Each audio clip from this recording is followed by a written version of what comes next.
2. Okay, so that's $802 Apple. Okay, so that's the estimated total is $802. Okay.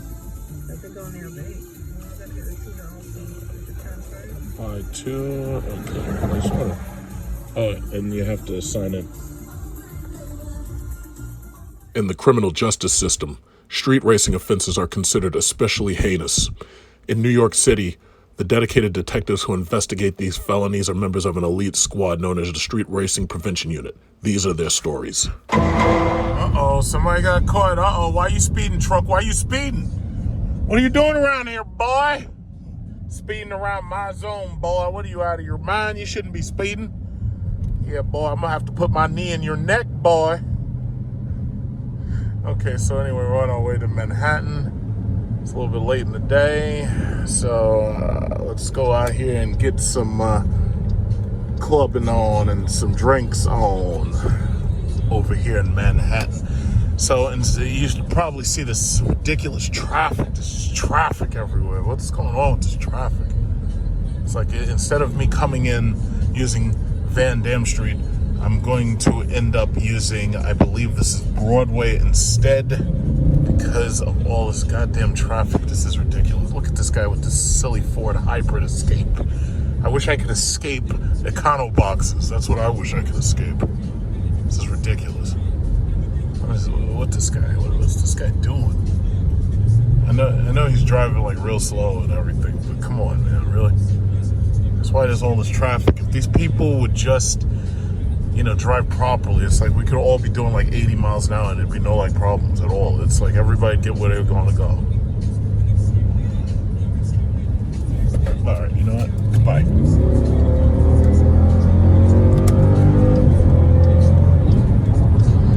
Yeah, I'll see you guys later. Bye.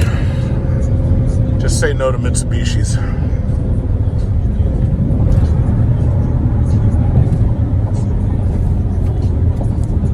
Just say no. Just say no to econo boxes.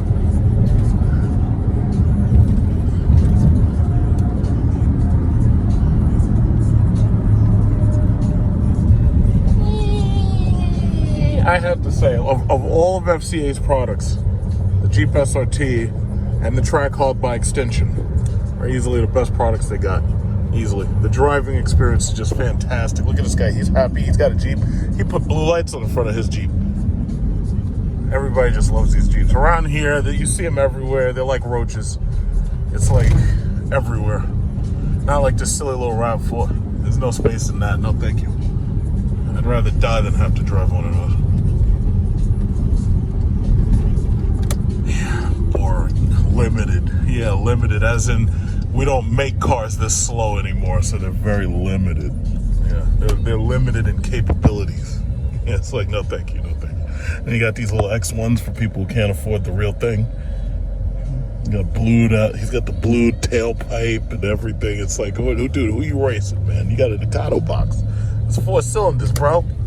In fact, I'm not even sure. Some of these cars got 3 cylinders now. It's like they're just trying to take everything from you. Damn. This guy looks like he's seen his share of accidents. I don't want you anywhere near me. People be getting people in accidents. I don't like that. No, thank you. What's this guy doing? This guy's got a Journey. Everybody always tells me, you know what? The Journey is an amazing car. I tell you, the Journey, if you had to choose between a minivan and a Journey and you didn't necessarily need all those extra seats, the Journey is worth a look, man. The Journey is a good car, especially if you get it with all the equipment. You can get a Journey with most of the stuff you see in my car. I'm actually shocked. It's like, it's amazing what they could put in a car now. And a Journey, it may be an econo box, but it's actually a pretty good econo box. Better than a Ford Escape, I'll tell you that. It's like people keep asking me, they're like, oh yeah, when are you going to make a video about the Rebel Ram TRX? It's like, well, listen, it's a Hellcat and it's a truck. It's like, there's nothing not to like. I'm sure as soon as it comes out, I'll get a chance, I'll drive one. It's not the kind of vehicle I want because, as you know, I'm not really into trucks and I'm not really, I'm not really looking for anything beyond the red-eye Trackhawk right now. Here's a postal worker. She's right now a very good postal worker, very happy until Trump tries to defund the postal service so that he can cheat the next election. So what Trump is planning is he wants to have his people vote in person. And then while all of those ballots and stuff are coming in that proves that he's a loser through the post office because those mail-in ballots are going to be slow, he wants his people to vote in person so that he can jump ahead of the vote count and claim that he's the winner. Here's my question. Why is it that we don't have voting on over a weekend where, like, you have Saturday and Sunday to vote, all the votes come in, and then once the votes are fully counted, then you know who's the president by Monday? It's like anything less is just leaving you open to allegations. Why are you driving so goddamn slow? Stupid TLC thing is Camry SE. What does the SE stand for? Slow enough? Like, what does it stand for? What are you doing? Out of my way. This is a really good restaurant, Mamajuana Cafe. When I want to take Spanish women out on dates, this is where we go. It's Dominican food. They love it. They love the atmosphere, the dinner, the dancing. You gotta come to Mama. And when you go there, tell them I sent you. And very good buffet. Sunday brunch, fabulous, absolutely fabulous. I got this stupid Camry still in front of me. My God.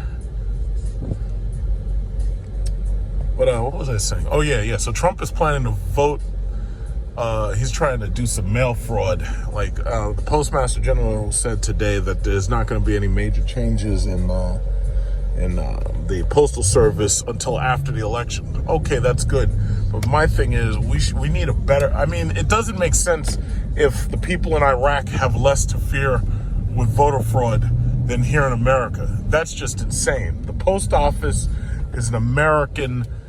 It's tradition. It's an American institution. And for some cheater to try to be undermining it is just wrong. It's like for nobody, and you think that the Secret Service would slap him in the back of the head and say, excuse me, you're an enemy, foreign or domestic, and right now you're being a domestic enemy. You're trying to undermine American institutions. Like, you think that there's some check and balance in the government to slap this guy in the back of the head.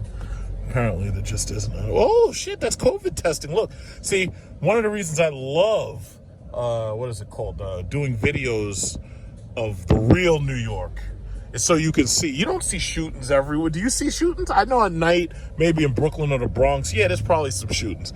But this is the real New York right here. And there's like nobody at this COVID. I should go there. I haven't done the COVID test. I know I probably got it. And I'm probably, my genes are so superior that I was able to overcome it. But I'm probably positive for it. In fact, I'm kind of hoping I am. This way I know if I already got it, I probably can't get it again.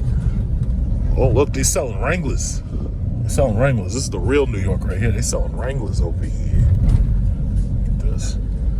But, you'd think that there'd be some check and balance to do something about all the lies and the bullshit. You'd think.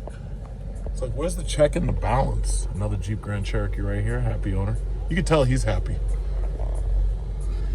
Yeah, it's like, where's the check and the balance? It's like, if you're in Iraq or you're doing an election in Iran, you probably have less of a chance of dealing with voter fraud. In fact, you probably have less of a chance of dealing with voter fraud in North Korea. It's like, I can't believe in 2020, we got to worry about whether or not our votes are going to be counted. The manipulation, the suppression, it's ridiculous. What is this? I can't even say Iraq is that bad, because Iraq is not that bad. Yeah, don't tell me to slow down. I know what I'm doing. Oh, you see this goddamn camera? No, let's slow down. Let's slow down. Goddamn camera. You thought you was slick, boy. You thought you was slick. You thought you were gonna catch me. No, you're not. Not today. Not today. Goddamn camera. Okay, so anyway, as I was saying, we need more checks and balances in government. We really do. If y'all elect me president, oh please, we're gonna make America so great, man. And I'm not talking about this nonsense with Trump and deficit spending and welfare checks. Like one of the first acts as president, I'm gonna make it so that the left lane is illegal for anybody to drive in if they're driving slow. And we're going to have brand new licenses. And if you pay more money, you're going to get a red license that allows you to basically do whatever speed you want in the left lane, so long as you don't cause any accidents. Now, if you cause an accident, you're going to lose your license for like 2 years, your special license. But we're going to have a special license. You're going to pay more for it. It's going to be like a tax on the driver, but it will inundate you from speeding tickets. So if the cops see you speeding real fast and they pull you over for whatever reason, the cop's going to say license registration. You pull out your red license and be like, yeah, officer, here's my special pilot license registration. And they'll be like, oh, shit. Okay, well, have a nice day, sir. And then you just go on about your business. That's how I want it to be. And sure enough, if everybody who's willing to pay, I don't know, $500 or $600 for that license for 3 or 4 years. Oh, shit, let me stop, because I don't know if they got any goddamn cameras around here. Okay, so what we're going to have is we're going to have a special license for the left lane, right? And if you get caught in that left lane driving slow, oh, yeah, you're getting a ticket. You're gonna have to be, and we'll do it just like Germany. It's like when you see somebody coming up real fast behind you, you got to go over to the middle, let them pass. And if you slow them down and they submit video evidence on your car that says that you slowed them down, you're getting a ticket. You're getting a fine. Because I've had enough of this nonsense. We're gonna collect so much money this way. We're gonna be able to completely redo these horrible streets. And we're going to make these streets great again. We got the Spanish restaurant right here, and they got the outdoor. Everybody's got outdoor dining. Like, that's where I'm going tonight in Manhattan right here. Outdoor dining everywhere. And look at the speed camera. You guys think you slick. You guys think you slick. Got the damn speed cameras. Think they slick. These guys think they're so slick. Furthermore, as far as I'm concerned, we need nationalized healthcare. You should be able to opt out of it. However, what we're going to have to do is we're going to have to do a tax, just like Social Security. See, a lot of people don't understand Social Security. Social Security, in my opinion, is a Ponzi scheme. However, it's a Ponzi scheme with its mind in the right place. What they're basically doing is they're trying to stabilize people's income with supplemental income through annuity payments. Social Security is a 12.6% tax. That's 6.2%. I'm sorry. It's a 12.4% tax. 6.2 comes from the employer. 6.2 comes from the employee. So half and half, right? So my thing is, what we need a healthcare tax, and we need a flat tax, and it has to be inescapable, because people like Jeff Bezos and Tim Cook and Zuckerberg are not paying their fair share. They're trying to say, oh yeah, well, we supply jobs. It's like, you ain't got that many jobs. No, we're going to have inescapable flat taxes, and we'll make it so everybody has health care. So this way, going to the doctor and having a pregnancy and getting delivered is not going to bankrupt people. And on top of that, it's like going to the doctor to be tested for COVID and stuff is not going to leave you with a goddamn $1 million bill for being on a ventilator. And then what we're going to do is we're going to be friends with Cuba, and we're going to get like Cuban medical help, and we're going to make more, what are those things called, ventilators. So this way, being on a ventilator doesn't cost people so much money. We're going to have better PPE made right here in America. You know, I'm sick and tired of this fake Republican scam artist, con man administration. It's disgusting. It's like I could run a government better than this loser. And besides, I couldn't do much worse than he's doing. For God's sakes, we got 175,000 people dead under this guy. What a loser. Worried? Jesus offers security. Ain't that right? That's right. Jesus offers security. Jesus offers security. Dial 83 for truth for Jesus. Boy, well. The beautiful thing about lining up to somebody who you know can't out-accelerate you is that you basically just drive right past them as if they don't, even if it exists. They really don't. Coming over here to Manhattan, man, you got to deal with these horrible potholes and these roads. This is the real New York, everybody. It's not like what they're lying to you on television. They're telling you everybody's trying to escape New York. Nobody's here trying to escape. Trust me. The only people moving out are people who can't afford to be here. That's the only people who are leaving. Now, I'm not going to let this bus go. I'm just going to go past him and let him go afterwards. Got to watch out for that wall because you don't want to hit that at night. Yeah, this is the real New York right here. This is a nightmare. It's an absolute nightmare to drive a car into the city. Absolute nightmare. real New York. That's what this is. Apocalypse driving, I guess, is basically over.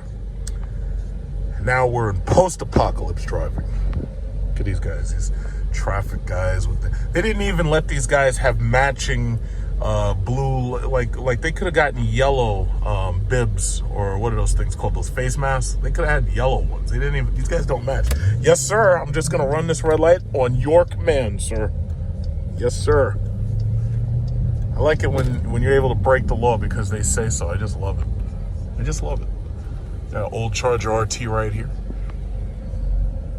Post-apocalypse driving. That's what this is. That's what I'm going to name the video. I'm going to name it Post-Apocalypse Driving.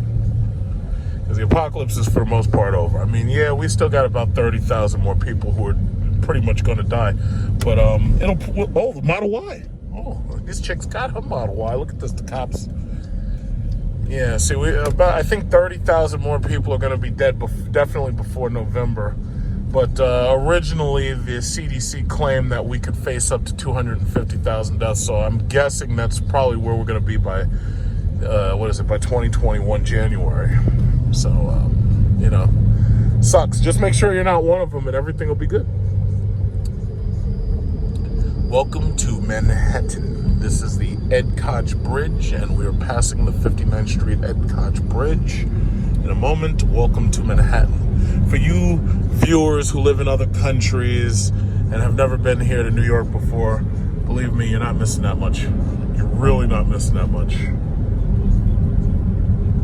In fact, if you get on Microsoft Flight Simulator 2020 and just play that, you pretty much don't have to come here.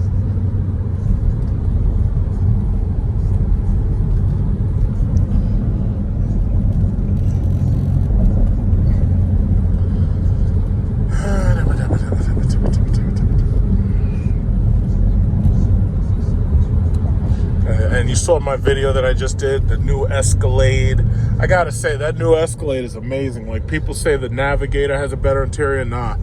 All Cadillac has to do is recreate the Navigator's color schemes, and it's a wrap. The Cadillac has the better interior. In fact, to tell you the truth, I wasn't comfortable. Like, you see how I'm sitting now? This is how I sit when I'm driving, and I'm perfectly comfortable in the Jeep Grand Cherokee, and I'd probably be a little more comfortable in the Dodge Durango. But to tell you the truth, I wasn't comfortable in the second row of the Escalade or the Navigator in the same way that I'm comfortable in, say, the XT6 or the Jeep Grand Cherokee. I feel more comfortable in Jeep Grand Cherokee. I really do. It's all in how they put the driver's position, I think. Because what they do, they know a lot of these women are small and they buy these huge trucks. And they have, because their husband's rich, and they have like a huge truck, and they push the driver's position as close as they can so that these women can see over the hood. Now that Escalade's hood is higher and taller than this Jeep Grand Cherokee, and I really like the driving position in this better. But because this is an SRT product, my guess, oh shit, let me slow down. My guess is I also sit lower in this because of the fact that this car is designed for higher speeds for prolonged periods of time. The Escalade is. But I have to say, when it comes to the Escalade versus the Navigator, if they had made the Navigator concept with the gull wing doors, that would have been really cool. But they didn't, and in my opinion, this new Escalade is going to blow that Navigator away. And they cost about the same amount of money. Now you see, it's kind of cramped in there because of the way they forced the driver position so far forward. See, they don't. One thing they don't understand is, bottom line is, some people just use the word racism, but there's a lot of things that you got to understand about the different. Oh my God, which way should I go? Okay, things you got to understand about the differences in the physical body. Black people are generally bigger and taller. I'm proof.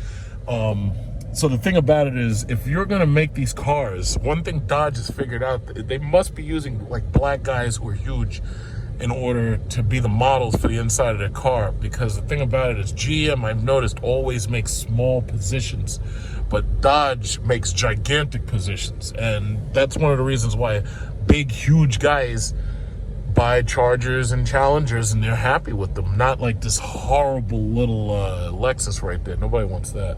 and nobody wants to support. Did you ever think you'd get to the day when a Hellcat means more than any Lexus on the entire market? If you have a Hellcat, people are excited. If you have a Lexus, it's just dirty, and look at that. Look at all that dirt on it. Look at that. Look at that. He's got dirt. He's got bird's nest pieces. Nobody wants that. Nobody wants that. You know, that's all I'm saying. All I'm saying is what you don't buy is you don't buy these horrible little Honda Accords. You don't buy that. No, that guy's an Uber. You don't buy that, man. We don't want those little tight positions, little small cars. No. Oh, man, somebody wrecked this CL. Oh, no, the CL broke down. I thought it got wrecked because I saw the hood popped open. Too bad for that. Yeah, welcome to the real New York. See, Donald Trump's up there, oh yeah, when the Democrat mayor is making it impossible to live and everybody's trying to escape. How many of these people do you see trying to escape out of New York? Does this lady right here, does she look like she's trying to escape? No. All these lies.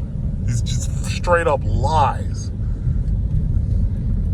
Straight up lies. Look at that guy. That guy's not trying to escape. I don't see anybody trying to escape. The shootings and the violence, it's so bad. Everybody trying to get out of here. What I see is an overcrowded city where there may be levels of violence and there may be levels of unaffordability that force people out. But what I don't see is people trying to escape. You see this chick crossing the street? Does she look like she's trying to escape New York? No, she doesn't. She looks like she's ready to vote for President Kamala Harris. That's what she looks like she's ready to do. Just tell Trump to stop lying. Just stop lying. That's all I ask. Man, this place is crowded. Wow. Another Suburban. See, when you buy a big truck like that, people expect you to be an Uber. All those big trucks are Ubers.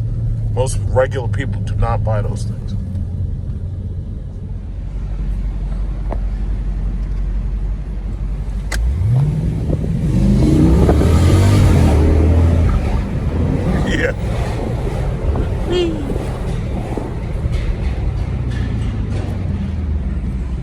Yeah, I'm gonna have to charge this phone later. Bulgaria. Okay.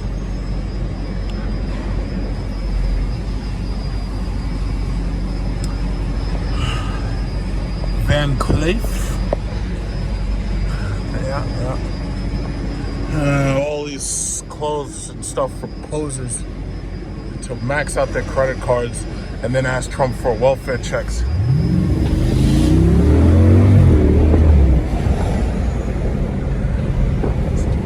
Posers, each and every one.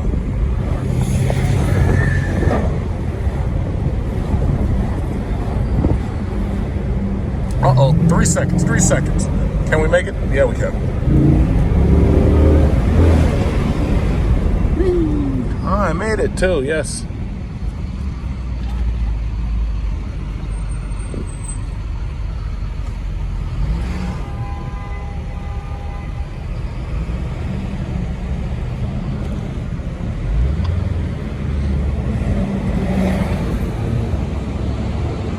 Man, these people sure don't look like they're trying to escape New York. These people look like they're very comfortable here.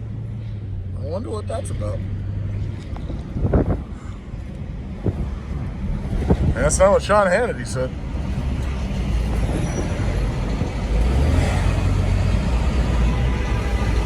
Oh, come on, guys. Look, the thing's yellow and you're... Oh, what are you doing? Oh, this guy's got... Oh. Man, these bikers, they look so comfortable. They don't look like they're planning on going anywhere. This guy in the Wrangler, he doesn't look like he's trying to escape, does he? No?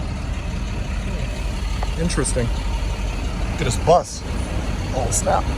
Oh, yeah, I thought he was going to hit that, cab. Does she look like she's trying to escape? She looks like she's very happy here.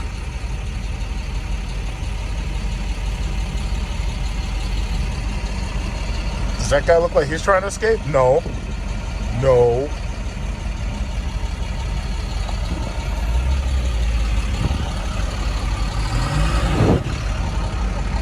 It's almost as if Fox News was lying. In fact, let's go down Times Square. Let's see if there's anybody trying to escape. That guy's trying to escape. Okay, so maybe Fox News is telling the truth. That guy in the black suit, he was trying to escape. He's trying to get out of New York. It's like even the cop cars are condo boxes now. It's hilarious. It's great. All right, let's turn this around.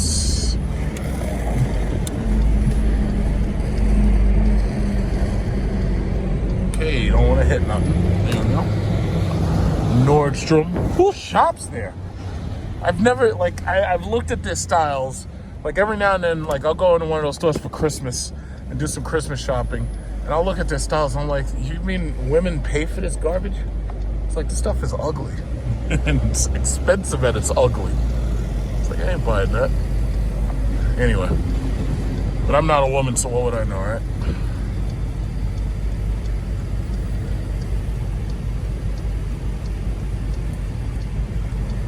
Where are you going?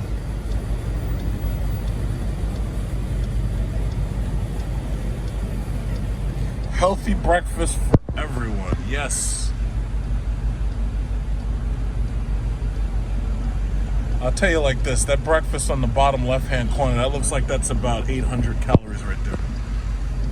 Bacon is like 90 calories to 100 calories a slice, so, you know. What are you doing? Come on, let's go. Come on. Oh my God, really? You boxed him? Oh my God, really? Oh my God, what? Don't do it, don't do it. Oh, oh my God, really? Really?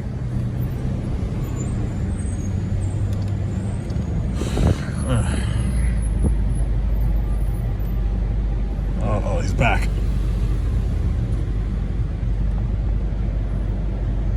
Carnegie Hall. How do you get to Carnegie Hall? Practice.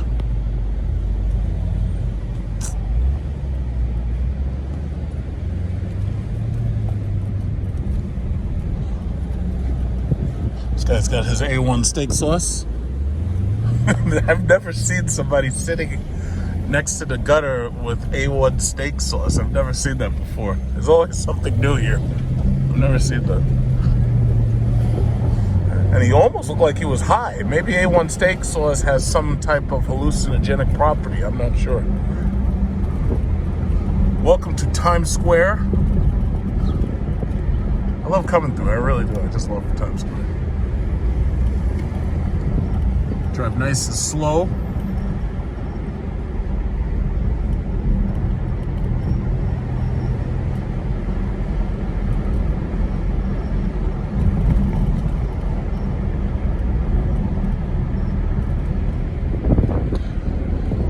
Reading an article that said, oh no, Times Square is dead, New York is dead. Don't worry, listen, if we got over 9/11, we'll get through this. A little coronavirus. I'm pretty sure everything is going to come back to normal sometime in maybe December. Oh, look, food. Nice food.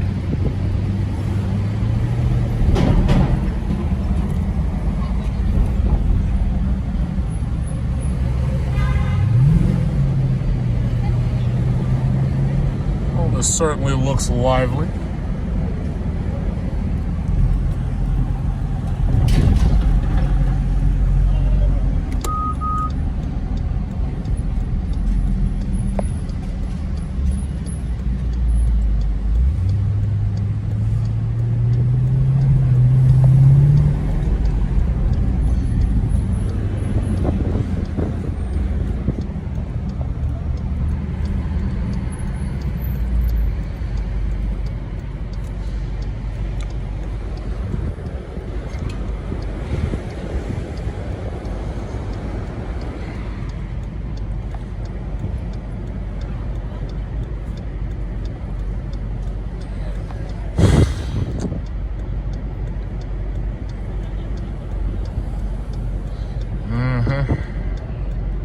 This is the Gotham West Market. Unfortunately, we're forced to eat outside, so I'm just gonna go in here to the bathroom. They have a taco bar and they have a patio. Excuse me, where's the bathroom? Bathroom. Thank you.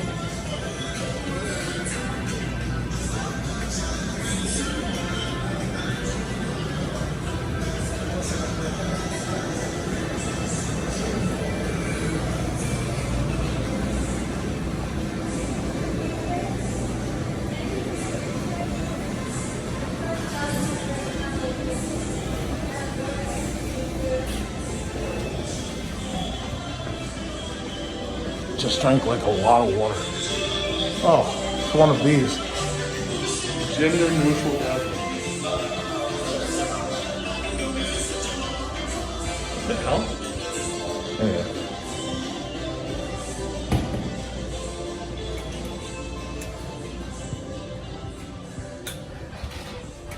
Gotta knock and then enter like I'm a counter-terrorist. This bathroom's almost as small as the one in that little ass house. So they took over the streets in order to make it equal.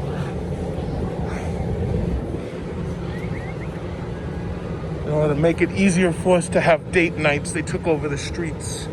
So now you're eating in the parking lot spots. And there she is right there. So we're gonna turn off the camera, get some foods. We're gonna eat. Paperwork, like somebody, you know, utility bill, something with that person's name on it, and it does. Oh, she's recording too. That lady right there. Let's go. We just slide over there.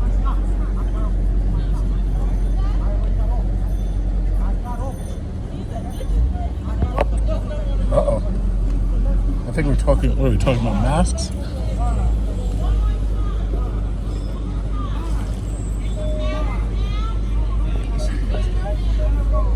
She might be the bus driver judging for those pants. Yeah, she is the bus driver. Listen, if something happens to her, oh well.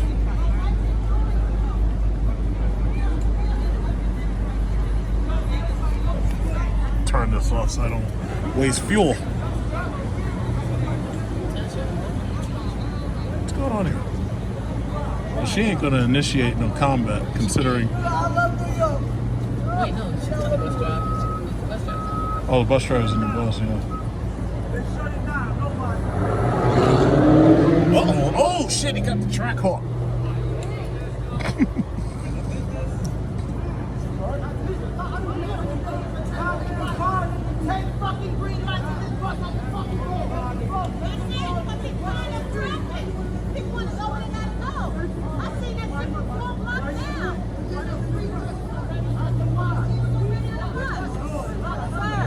Look at this guy. Look at this guy recording right. Everybody's got their fucking camera out. This is ridiculous. She's doing hers. She's got hers out. Just waiting for something to pop off. Landscape. Turn your camera sideways, dear.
So they let the buses are free? I didn't know that.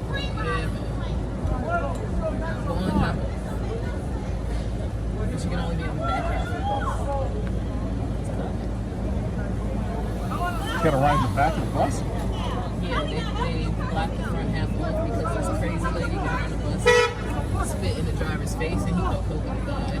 Kind of rough. Oh. So they protect the bus driver.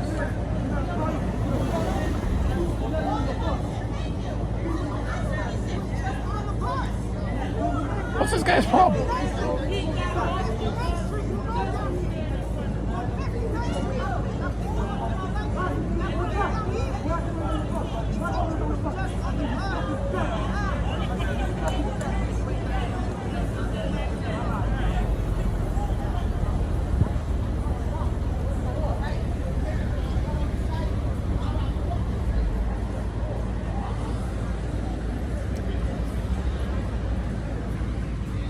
Oh, and now he decides he's gonna walk off. Okay. Don't walk into traffic. So All that time wasted for no good reason. it's like you said.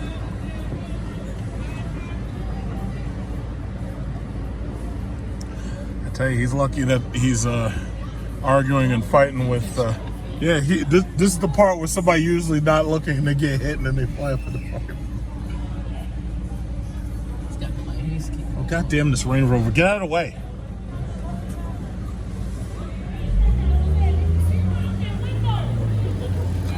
What's out the window?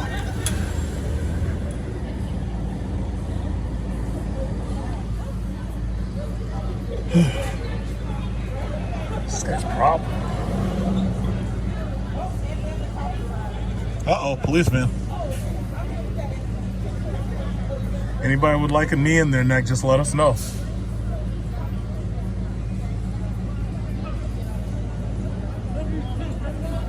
Uh-oh, uh-oh. Now it got interesting.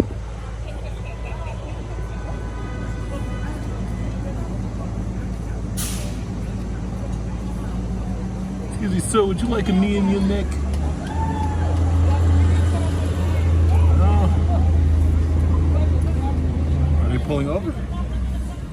They're like, yeah, we ain't got time for this bullshit. Oh.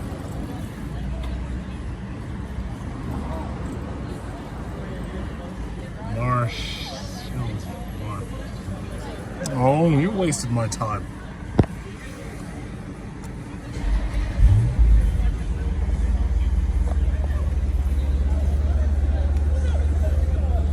Wasted perfectly good battery power on this guy.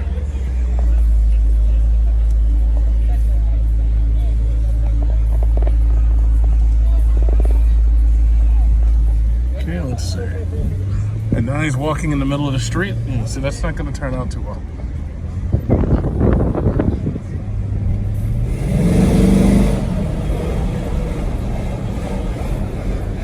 It's 44.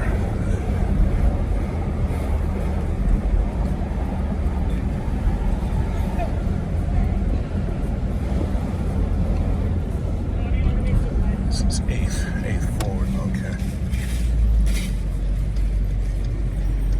Right. Hell's Kitchen. Wait a minute, but this isn't Chef Ramsay's Hell's Kitchen, right? Yeah. So now I forget. That's City Kitchen. Hell's. That's a bar. It's not a Oh.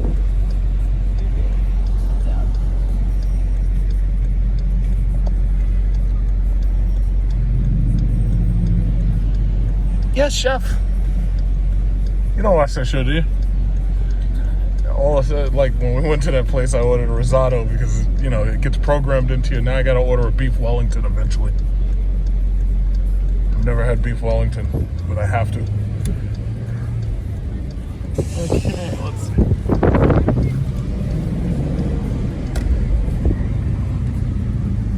Escape from New York. I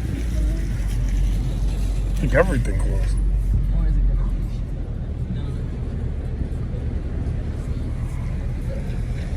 Yeah, a lot of stuff didn't survive.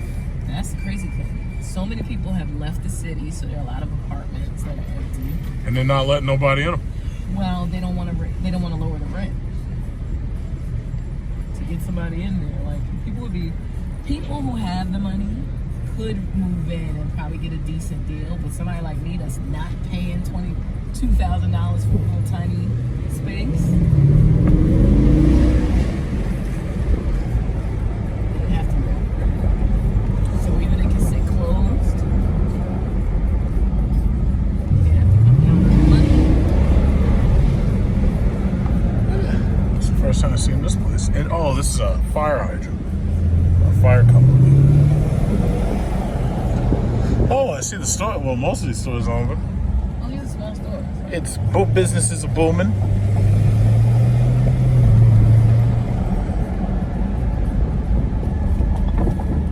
Okay, come on, guys. What are we doing?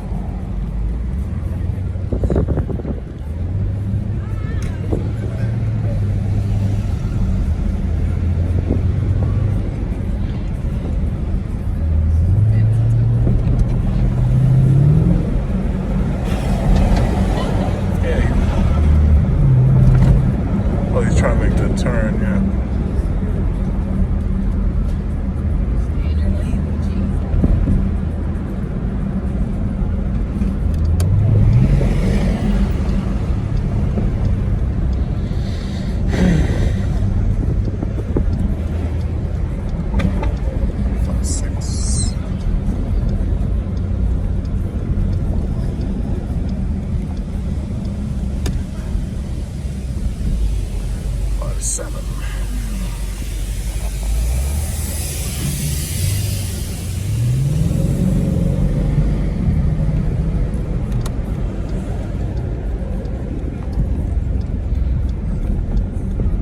Trump tariffs.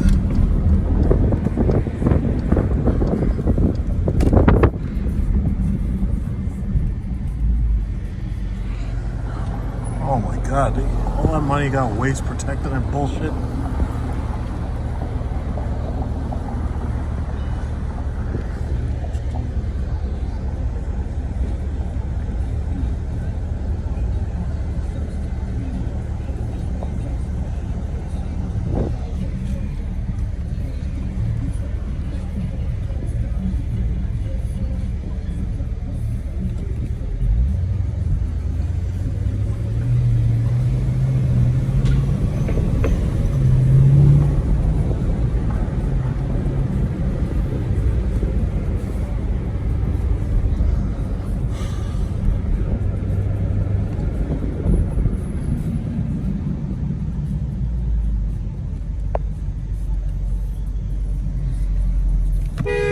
Wake up.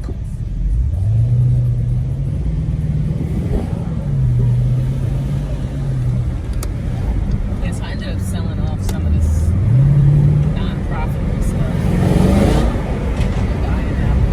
Yeah, I had figured to do the exact same thing. And I think I'm going to put some more money into it. Oh God, they got these fucking bikers in the middle of shit.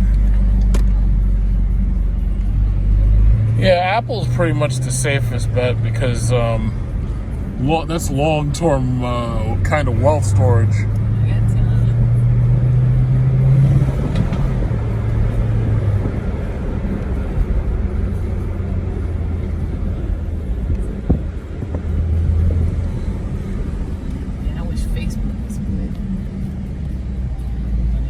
Once people stop investing into it or it slows down, yeah, you'll see something because I think Apple and Tesla have set the, I think they've just set the tone for splitting. Because see, my thing is Amazon, wait a minute. What the hell is that? I'll see it on the way back.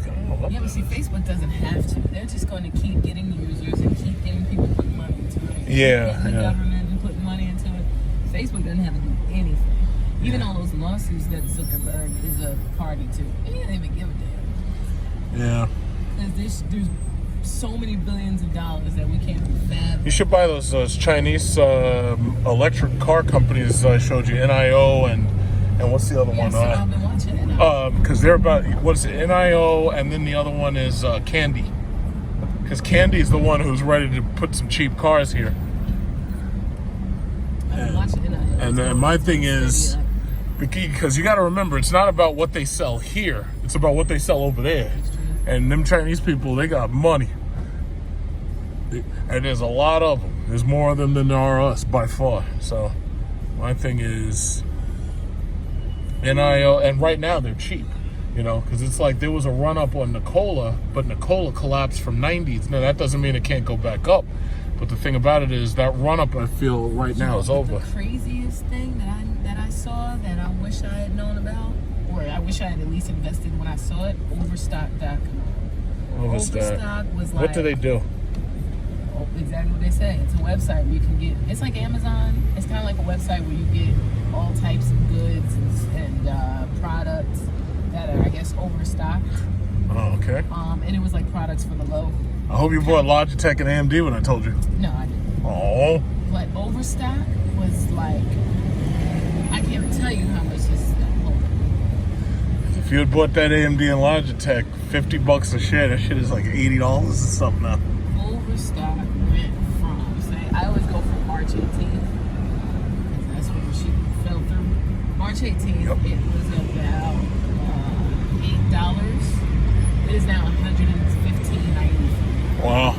And it really started going up. It really started going up at like mid-June. So mid-June it was $20. Now it's $60. And I started with Daikon Yama. Have you ever been there? no. Looks like sushi. No, I don't think I'm really sad.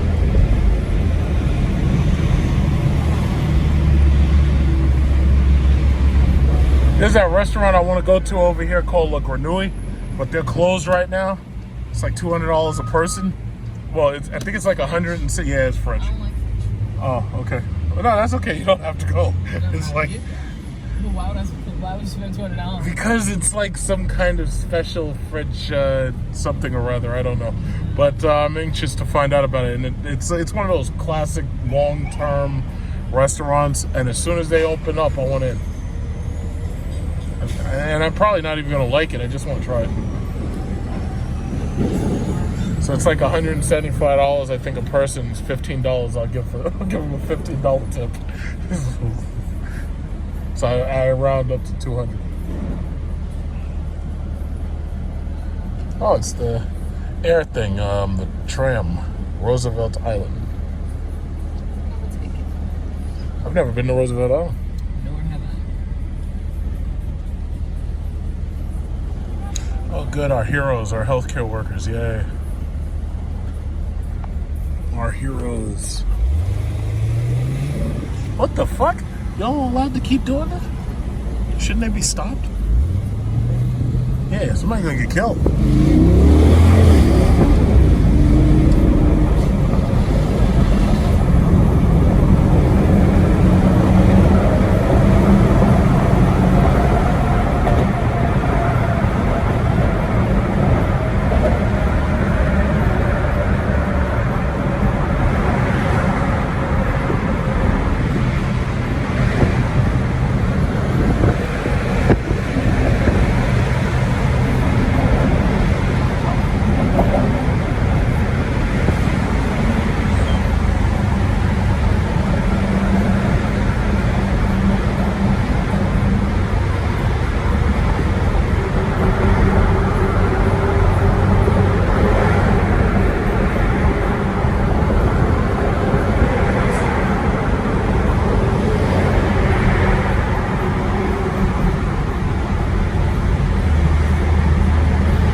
My favorite dealership in the whole world, Security Dodge of Amityville, and we're about to take this bad beast in, and we're going to get ourselves some new oil, And we're gonna get transmission fluid flush and all that stuff, that good stuff.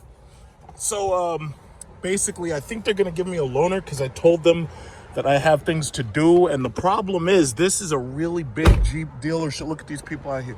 Look at this guy. Look at this guy shopping for that Wrangler. Why does everybody want these stupid Wranglers? It's like, I understand that some of you people like going to the beach and stuff, but understand something. And there's no hate in this, but understand something. I read a report, a medical journal, peer-reviewed and everything, that said that white people specifically get skin cancer on the back of their arm because they're riding around with these topless cars and the sun is beating down on their body. Sun is beating down on their body and they're getting that melanoma. Just like John McCain. They got some Trackhawks here. We're going to take a look at the Trackhawk in a minute. So my thing is, why do people have these convertibles if you don't have enough melanin in your skin to protect you from your enemy up there, the sun, Sol, the sun god, Ra? Why the fuck?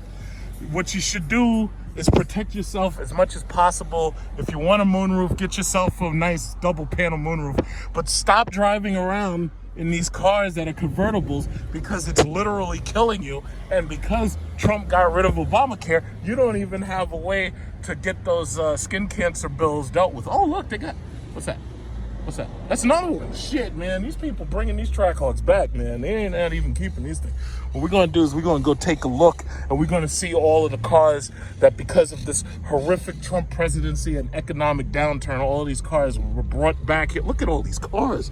It's going to take them forever to service me. So the thing about it is what we're going to do is we're going to drop this bad boy off and we're going to have the loaner for a little while and we'll see what they give us. And we're going to take a nice look around the lot and see what's cool on the lot because, there's a lot of these used cars that these people brought back because these things are really difficult to afford when everybody's losing their damn job. But somebody told me under the Trump presidency that the economy was doing great and it was perfect and my 401k is to the moon and all that. That's what I heard.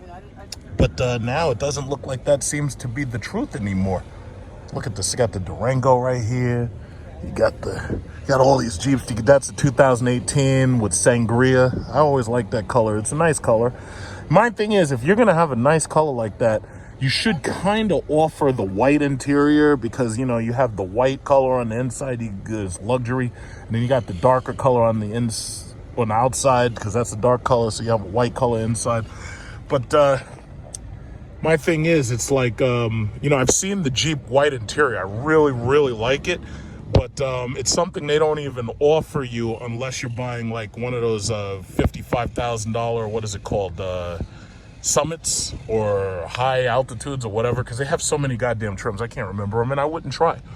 But while we're here, maybe I'll take a quick look at the Rebel TRX too. While I'm here. What's up, bro? You got it.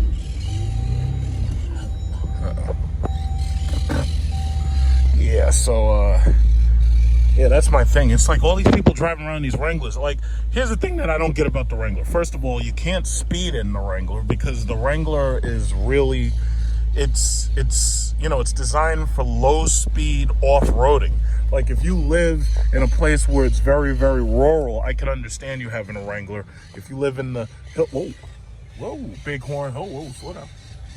Yeah, okay, goddamn right, you better not hit me. So anyway, if you live in a place that's very rural or you live in hills or mountains like in Pennsylvania, I can totally understand the Wrangler because you absolutely have to have a good 4x4 because of the terrain. That I understand.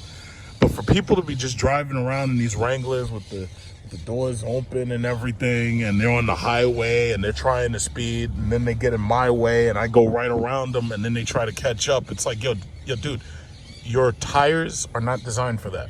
That car is not stable for that.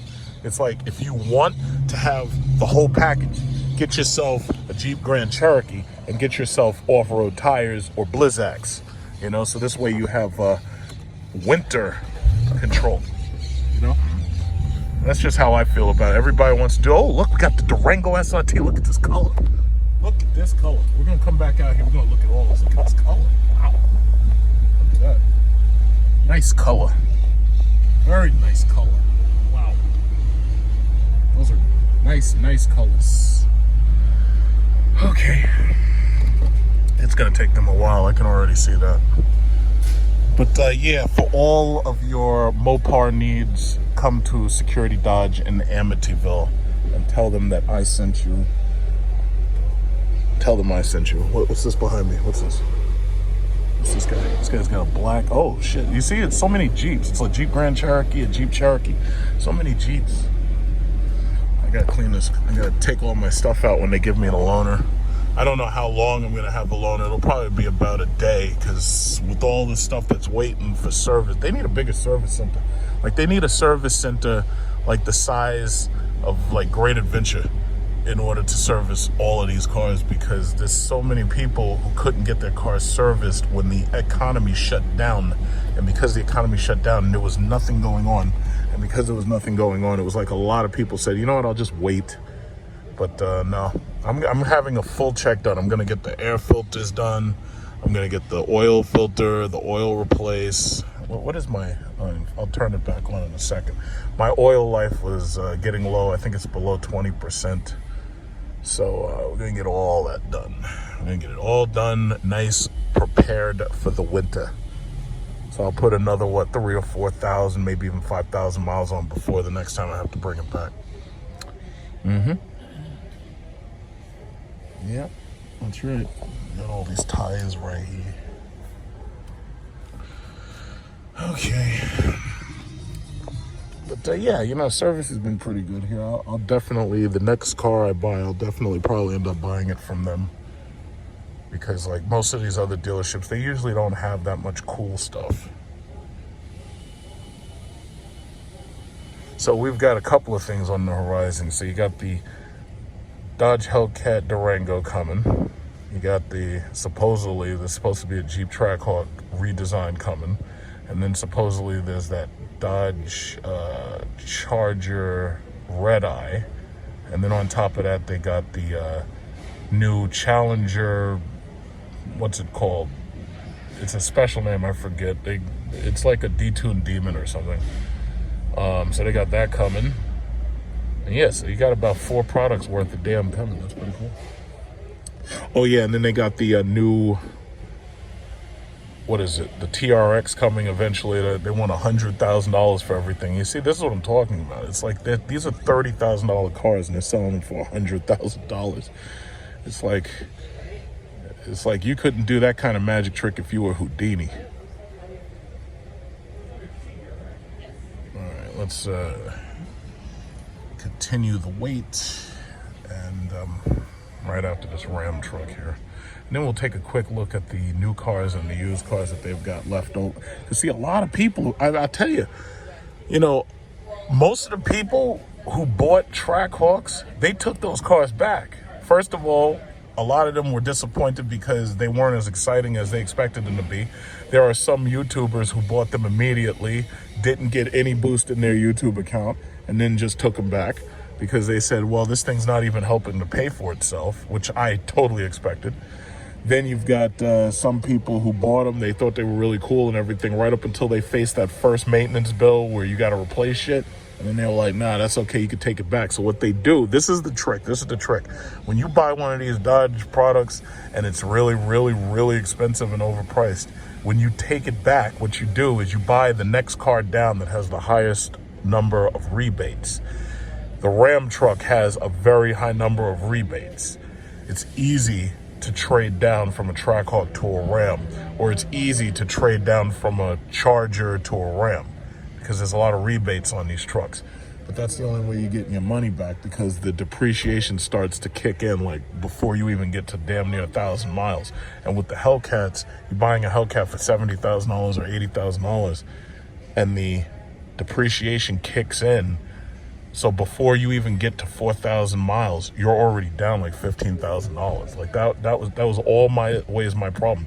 But I have to say, the Jeep SRT holds its value. I want you to go on eBay right now, and I want you to take a look at a 2014 Jeep SRT that was, what, $80,000, and then compare it to a Mercedes S-Class that was $110,000. I guarantee you that the Jeep holds its value better. After a couple of seconds of waiting, we're in. Everybody want one of these damn chargers. They're talking about scat packs. I never thought I'd hear this much about some damn scat pack. You know what it is? It's all these Honda Accord owners. It's all these people who own these boring ass Maximas. They want them scat packs so that they say SRT on it. But I don't know if you'll be able to do that because y'all are so used to driving slow 4-cylinder econo boxes. I just don't know if you'll be able to do it. So let's just see what we got on the floor here. What we got on the floor? What we got on the floor? Looks like one SRT red Jeep. That's all we saw here is Jeeps. Good morning. All we saw here is Jeeps. It's just Jeeps. I think this is an 18. Looks like it. 68 to 81. 81,000. It's got red seatbelts. Oh, this is a Ram. Yeah, this is the Ram truck right here. This is a 1500. This doesn't look as awesome as the new Ram truck. But, oh yeah, this is definitely old. Interior is very old. Oh. And then they got a Uber color freaking green taxi ass. Hey, anybody looking for a Lyft service driver? Green.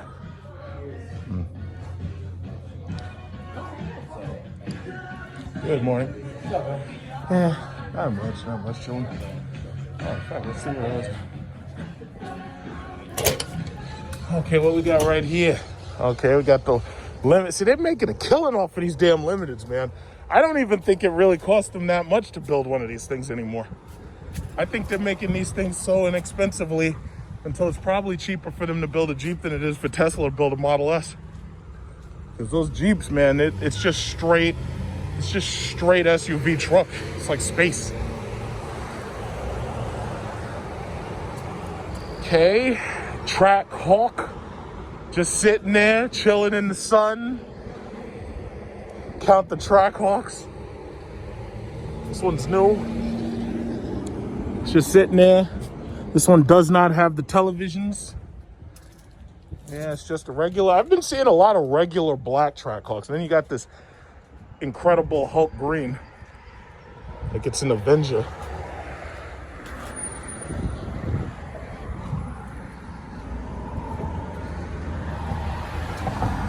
Got the Incredible Hulk over here. So, oh, and this one's got the proper wheels. You see, Track Hawk should have these wheels. Stop screwing around. 74,275. This is a 2020. It says custom black wheels. Total price 77,270. So wait a minute. What doesn't this have? Because this has, looks like it's got everything mine has, except it's just newer. So basically, the cost, it even has what? It looks like it's got everything mine has. I don't know if it has the Harman Kardon. That might be what it doesn't have. No, it does have. Wait, it's got the panoramic roof. It's got the Harman Kardon. It doesn't have the $1,000 tow package. Mine has the $1,000 package. Here's what pisses me off. Mine has the cap that says SRT. The Track Hawk does not have the cap that has the SRT on it, and neither does the new 18s. It's like they've been trying to kill the SRT badge, and they've been doing it slowly and slowly and slowly until eventually it just disappears and you don't even realize it. Because see, mine has that tow cap. I love that tow cap. The only downside about it is if you get into a car accident, that tow cap is the first thing to go because it's the first thing the next guy is going to hit. Thing about it is if he hits you, his insurance has to pay for it, and that tow cap is probably a couple $100. At the Jeep, they're gonna take a look at it. They also told me one thing I wasn't expecting. I'm almost to 60,000 miles. So because I'm almost to 60,000 miles, there's a service that they typically do at 60,000 miles. So I'm gonna probably end up getting that either next oil change or this time around. So what we got here, look at this. We got a Track Hawk. Oh, what happened? I thought you was supposed to be so cool and looking so different and everything. And then all of a sudden, whoever bought you, they just brought you back and said, hey, you're gonna sit on this lot and rot to death. What happened, Track Hawk? What happened? maybe if you look, oh God, look at this. The person who bought this thing, now FCA, you hear what I'm saying? I just did a poll and I asked everybody, who do they trust to run FCA as the CEO? Me or somebody else? The overwhelming majority of the people said me. Guess what? Where's the badge for the Trackhawk? You know what happened? The person who bought this didn't believe in the Trackhawk badge. He just didn't believe in it because you didn't make him believe in it. What did he do? Took that shit off. He says, I don't want that stupid Trackhawk. I want a Hellcat badge. And he damn debadged. Why would you debadge a Trackhawk? Why would you do that? Well, it's because he didn't believe in it. You got to make your customer believe in your product. You got to make them believe in it. Look at this one. Look at this one. This is a white SRT right here. I guarantee they didn't take the SRT badge off. Oh, guess what? No, they didn't. You know why? Because they believe in it. When that shit says street racing technology, everybody driving in these pathetic Elantras, they know what that means. They don't know what a damn Trackhawk is, especially when the Trackhawk looked just like the goddamn Trailhawk, and it's just a different color. It's like everybody's looking at that like, what the hell is this? And then they got the 392 Durango. I guess somebody couldn't afford the gas on this motherfucker. They brought it back without even wearing down the tires. So they didn't even put enough miles on it to wear down those Pirelli tires. How about that? That's what you call the Trump economy. That's your economic downturn. People buy cars and then they realize, oh shit, I can't afford it because the economy has turned to shit. And then they bring it back.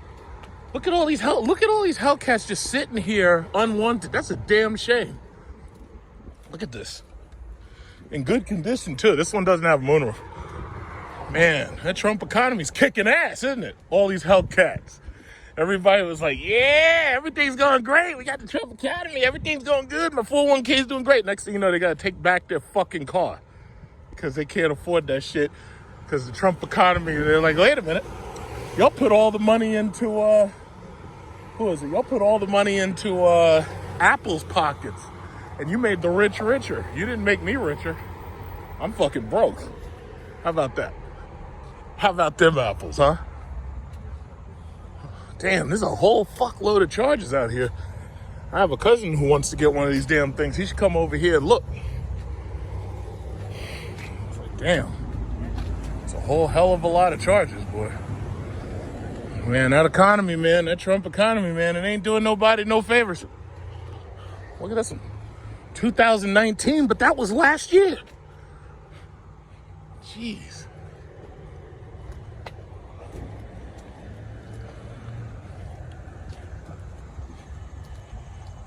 Ooh, what we got back here? Man, you think these people, I thought the economy was doing great, man. What happened to the Trump economy? What happened to it? All these used ass Durangos. Man, 2018, 2019. Man, I should do a new segment called Count the Durangos. This is a goddamn shame. I'm disappointed. At some point this year, maybe? What? Some point this year? Yeah. I'm quite disappointed.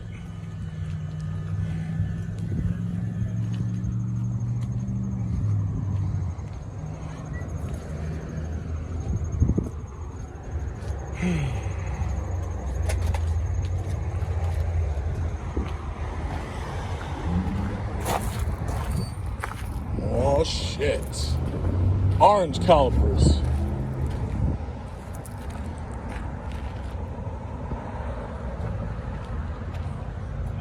This one's yours? Yeah. Oh, you changed out the seats. Yeah. Where'd you get those seats? What kind of seats are those? Brahms. What? Brahms. Brahms? Yeah, Brahms. Stripped the interior, changed the seats. But you lost your heating and cooling though. No. Oh, on the seats, yeah. Yeah. On the seats. Can I see the seats? Yeah, bro. It's a little messy right now. Wow. Oh, snap. Those are nice. Not bad. They're like $800 for the set. Wow. You know, the regular seats, they weigh like 75 pounds. These weigh about 28 pounds each. And I stripped the back seats too. I bought this exact same car, but I have the red line. Oh, yeah? Mm-hmm. Yeah. Sweet. Yeah. Well, I know you're enjoying it. They're servicing. I have a Jeep SRT right now. They're servicing that. Oh, nice. Yeah. Oh, yeah. Those look good. What? Carbon fiber backs, huh? Yeah, just like you know, the leather carbon fiber. It's not But drag radials? Because you kept eating through tires, huh? Yeah, I couldn't grip. Mm-hmm. I did a upper pulley on it. Wow. 285, you know, four fuel rails. So, yeah, it's pretty good. It's fun. Yeah, I know. This is probably the most fun car I've ever had. Yeah, absolutely. I just love my Jeep because it's just so practical. Yeah. Yeah, drive around, you got a big truck. Not good in the winter. When it rains, I can't even take this thing out. I know. No, I've been telling people that it's like the Jeep SRT is real, or a Jeep SRT or a Trackhawk is just better, because once it starts raining and snowing, it's like you don't even want to drive this damn thing. Yeah, you gotta have a 4x4 now. This is hot. Yeah, I like that. Just gotta clean it up. I never thought about replacing the seats, but because my thing is I don't want to lose the heating and cooling. Yeah.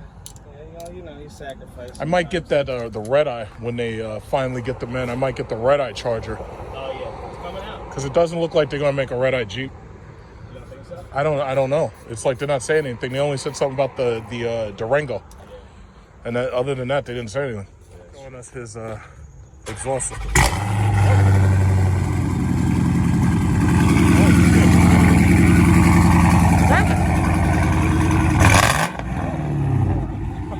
Nice,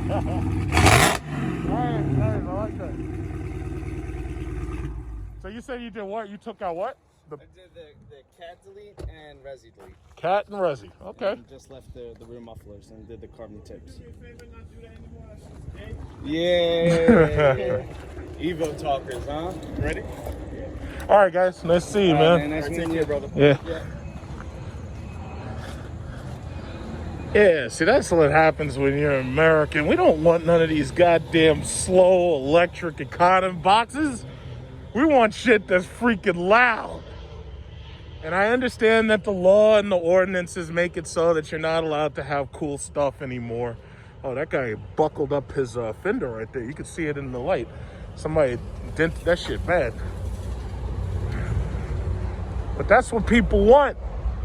People want shit that's loud and that's fast. We don't want any stupid slow Accords and Maximas and these dumbass, what is this? These Nissan Altimas for cheating girlfriends. Nobody wants that stuff. Nobody wants any of that stuff.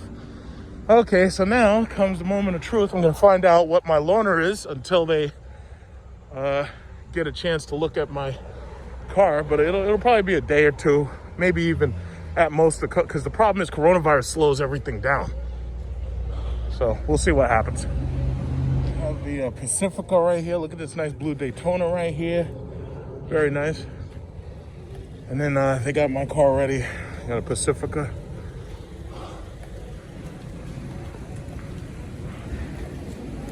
Yeah.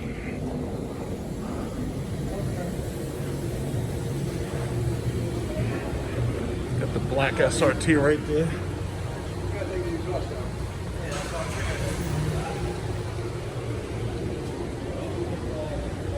Okay. Everything's good. Everything's so good. Feels good to be in good hands. When you're in good hands, everything is good, right?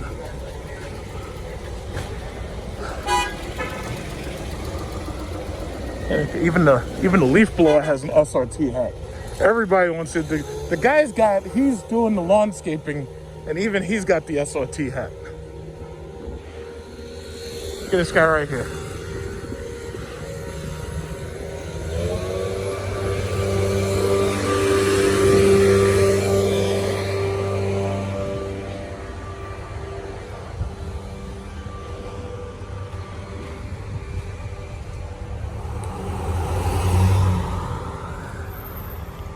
Yeah, Pacificas sell really, really well. I just wish Chrysler would have more than one goddamn car. They should have a Chrysler 300, Hellcat, and something else. I would say if Chrysler were to bring back an SUV, they should have an electric competition of some type. I don't know what they would call it. Maybe they could call it the Charger, but I don't know. This guy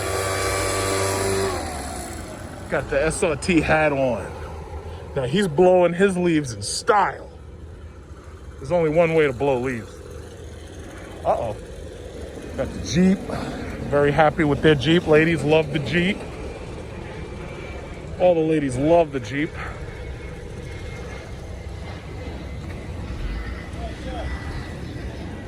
That's it. These are all of the cars that are either being serviced or been serviced. And this is what I have as a loaner. This is what I have. Unfortunately, they don't give out Cherokees. No, not Cherokees. They don't give out Grand Cherokees, and they don't give out like Hellcats and Demons as loaner cars, unfortunately. If I was in charge of FCA, I would make sure that whatever car you own, that you would get something very, very similar. So here's my Jeep Grand Cherokee. They're going to do the oil change. They're going to do the air filters. They're going to do a couple of other things, tire rotation, and I'm going to have all that done. And right now I'm just going to get my stuff. I'm going to get some stuff out of here. Get my power cables, because I got my iPhone power cable. Like I carry brand new Apple power cable. And I think, what else do I need? Got to get my Easy Pass. Okay. You know, see, the sad thing about being an SRT owner. Got to get my music. I get my 128 gigabyte music chip right there. Got to get my music. Got to have my music. Okay. So the problem with being an SRT owner is that if you ever have to get a loaner car, everything else is so goddamn boring until you're pretty much screwed, because they can't lend you an SRT. I don't think they have a market capitalization high enough for that. So, I can get my other mask. I have a mask right here. I got a shirt right here, but I don't need that. Put the shirt back here. Everything else is so goddamn boring that if you have to have a loaner, you're always at a loss. It's like, imagine having a Bugatti and you take your Bugatti in for service and they lend you like, I don't know, a Honda Accord. It's like, you mean to tell me that I had a Bugatti and the best you could do is to give me let me put this down here so it doesn't move around a lot. In fact, I got to put this someplace it won't. I got to put these things someplace they won't flop around. But, you know, they were going to give me a Cherokee, but I was like, nah, oh shit. Thing nearly took my fingers off. Yeah, they have those fold flat backs. But here's the problem. It's like, no matter what you get, you're at a loss. You know? I mean, going from a Jeep SRT Grand Cherokee to a Pacifica is like if you were a jet fighter pilot flying F-22s and then all of a sudden they put you in an Airbus A320. Do I need these tools? I don't know. Do I need these? Yeah, I'm gonna be gone from my baby for a while. I don't know. Maybe. What should I take out of here? I got some shoes and stuff back here. Just some clothes. I could take these cups just in case I want some free refills. So yeah, I gotta take my cups. Yeah, I'm gonna miss my car, man. It's like every moment that you're away, it just hurts. Every moment. Yeah, we got plenty of space in the Pacifica though. Plenty of space. It's just boring though. Why can't you lend me somebody else's car?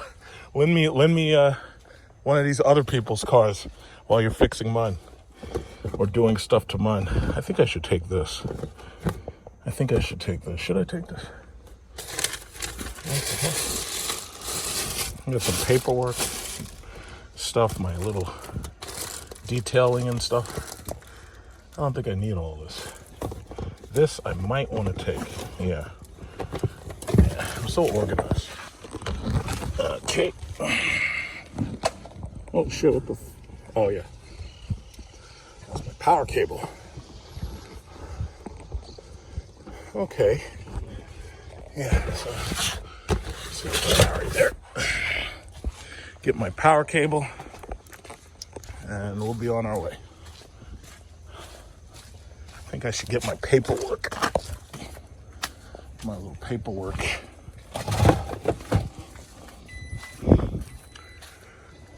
Next stop, kindergarten. Somebody must have graduated. How cute. Okay, anything, make sure I don't leave anything serious. Watch out. Okay, I got a cup right here, nothing major. Just get my paperwork and I'm out. Okay. Should I take my Cadillac mask? Little Cadillac mask right there, and then we're on our way. Damn, I miss you already, man. I miss you already. They put me in this little 6 cylinders. Ugh. Little 6 cylinders. Like, what am I supposed to do with this? And I just signed, you have to sign that long policy that says I will, not do any burnouts and fucking racing with your loaner car. You know, you have to sign all that paper. Oh shit, this isn't even, oh, you know what? This isn't the one I want. That one's garbage. Let me see the other one. That's not the one I want.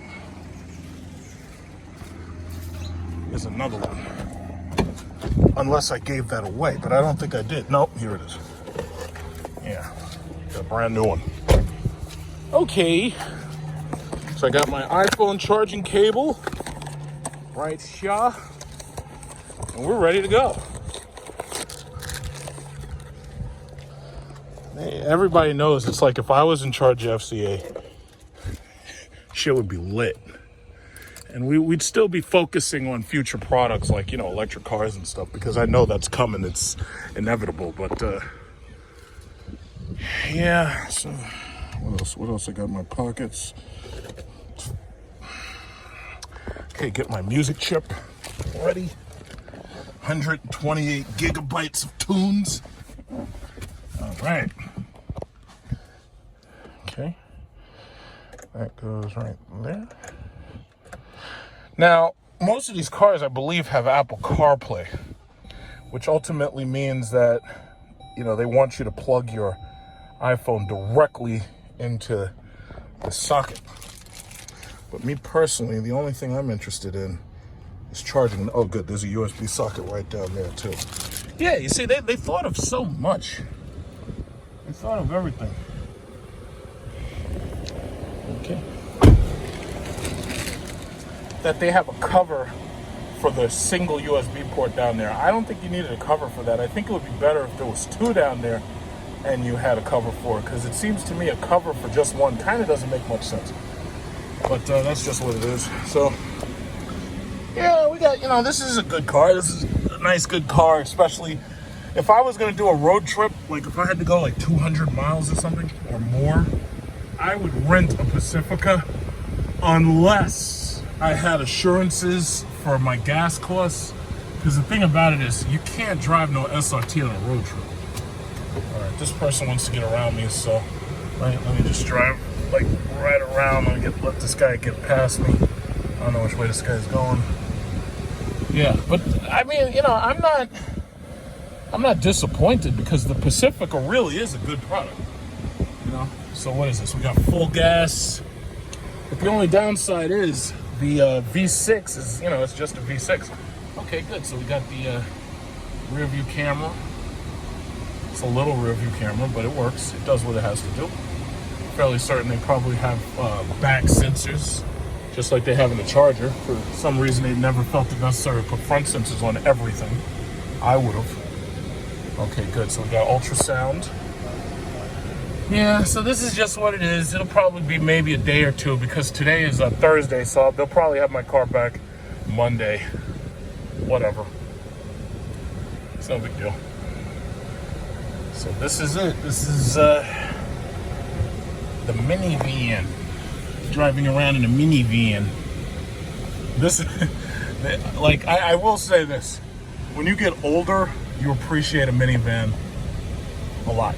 Because ultimately, as you get older, it's like you don't feel like climbing up into an SUV, because you got like bad leg nerves and stuff.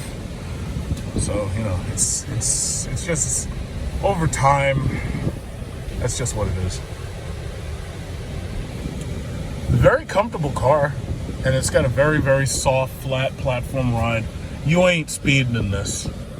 I guess that's the reason why they don't give you more powerful cars, because they don't want you speeding, and they don't want to see any, speeding tickets coming.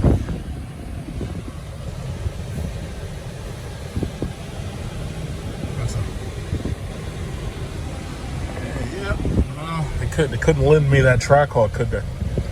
And they're like, no way. It was like, your insurance don't cover that, buddy.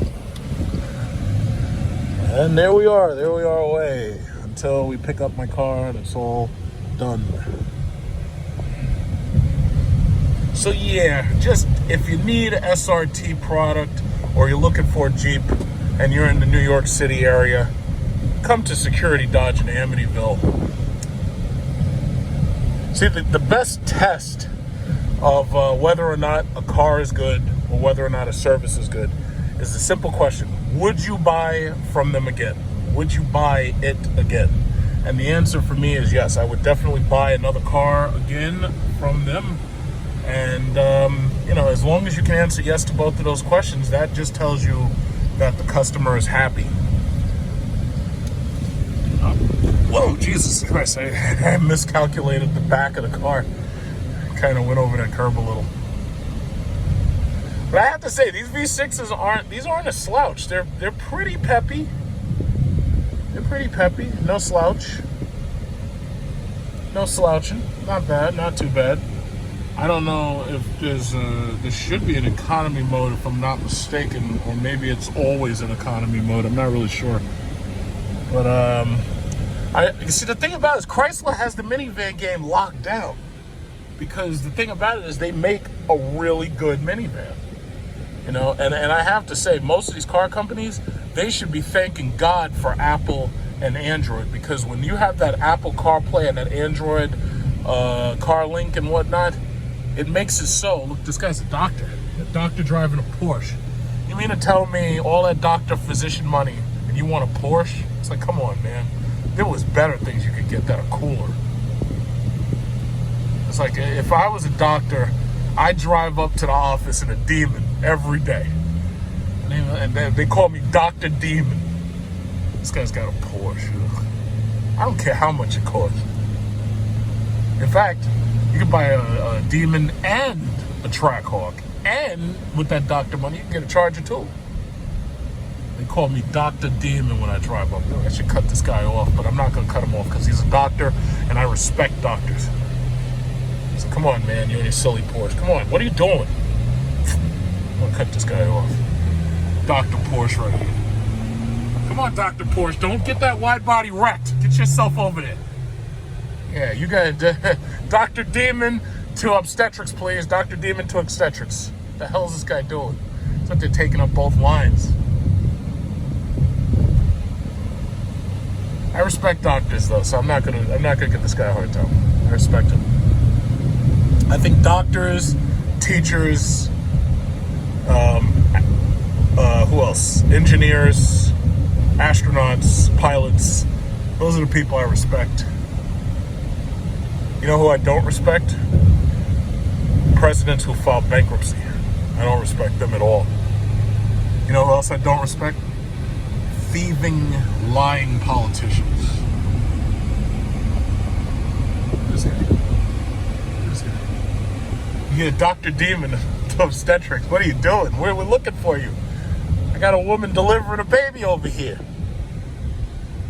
Alright, so anyway. Yeah, I respect aeronautical engineers, but I don't respect presidents who file bankruptcy. I don't respect YouTubers who clickbait. I don't respect that shit at all.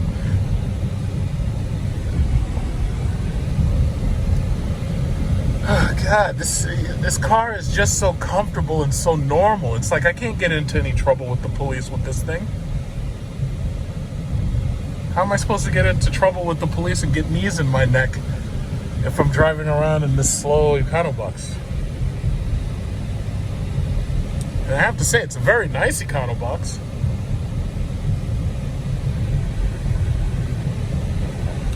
It's like a CRV. You look tight in that, chick. Man, Karen looks tight in that CRV. That CRV looks like it's not... I don't think that CRV is big enough for Karen up in there.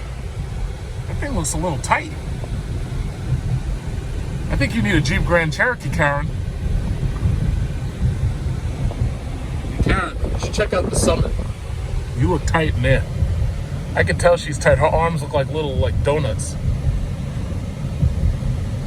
Like little vanilla donuts up in there. She looks a little tight. Oh, what's this? Let's see. What about the aggressive handling sport mode of the Pacifica, right? But I have to say, see, the thing about it is these V6s put out damn near 300 horsepower, depending upon which car they're in. But for the most part, it's about 300 horsepower. These things are, how should I say? These things, once you get them into the higher revs, here's another one. Once you get these things into the higher rev bands, these things are actually pretty fast. The problem is that the faster you go, you don't have the brakes to really, give you that performance braking to slow you down. That's the problem. West New York, Southern State. Oh, shit. Oh, gotta cut you off. Oh, sorry. Wow. That's not too bad. That's what it's got to do. Whoa, Jesus Christ. I'm leaning all the way to the side. Oh, Jesus. Okay, let's go. Floor it. Oh, another Pacifica, a white one.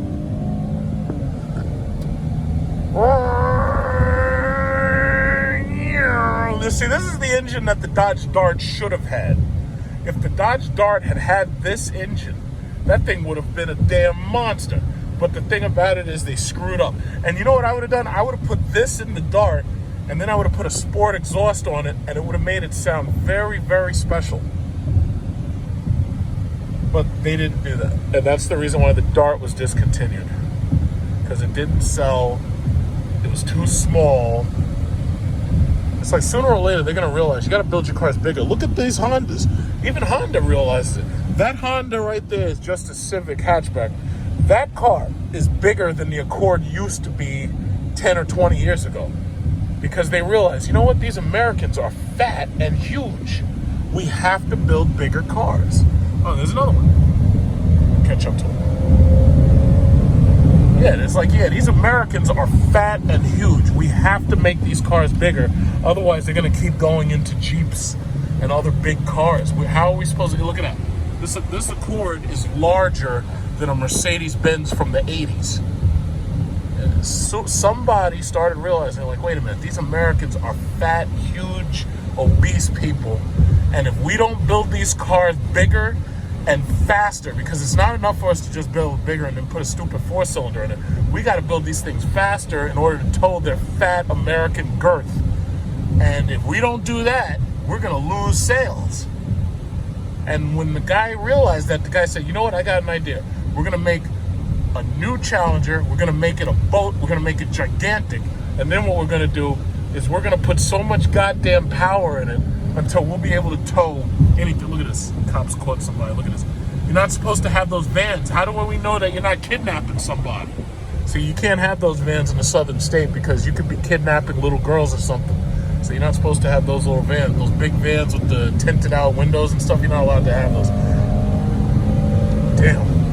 I gotta say, these V6s, don't sleep on these V6s because they fasten these stupid four cylinders. I'll tell you that. Don't sleep on them. These V6s, they've got some kick. And especially with these 8-speed transmissions and the 9-speed transmissions, these things have some power in them. You know? They really do. Now, they sure as hell ain't no V8. So don't, if you're one of these people who think that you can get away with getting like a V6 Charger or Challenger and just putting a Hellcat hood on it, don't fool yourself even for a second, because nobody will be fooled. Nobody will be fooled. But what I will say is that these are some powerful and kind of quick cars. They're very, very powerful.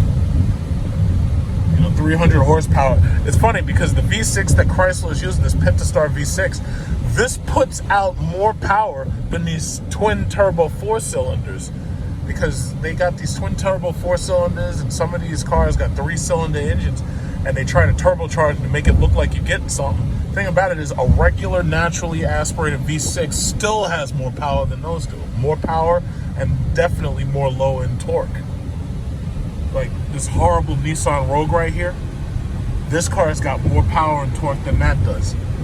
So yeah, that might get off the line faster, but this will beat you to that quarter mile. You know, and if it was up to me, we'd be making Hellcat Pacificas with all-wheel drive. I'd make minivans great again. You'd be making some goddamn monsters. We don't even be driving. We wouldn't be building or driving cars anymore. We'd be building fucking monsters. Look at this guy. Look at this guy.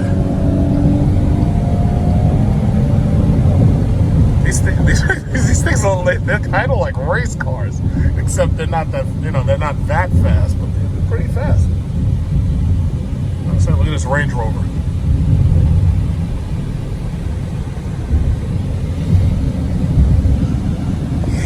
Yeah, that's the thing, man. You gotta make them bigger and faster.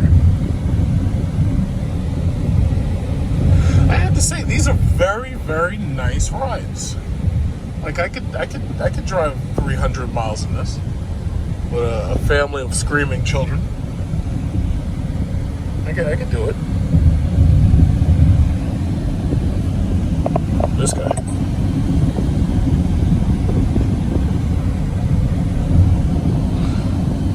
That's the sad thing about children nowadays. It's like they're so busy staring at their cell phones, they don't even see the world. They don't realize that there's trees and grass out there. They're just staring down at a phone. Everybody's staring down like they got Down syndrome. Just staring down. It's like I hate seeing that. It just makes me afraid for the youth and the future.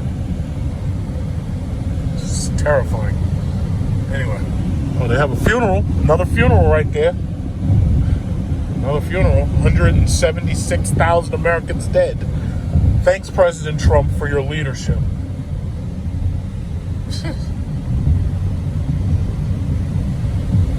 176,000 people dead. Just dead. I know this guy.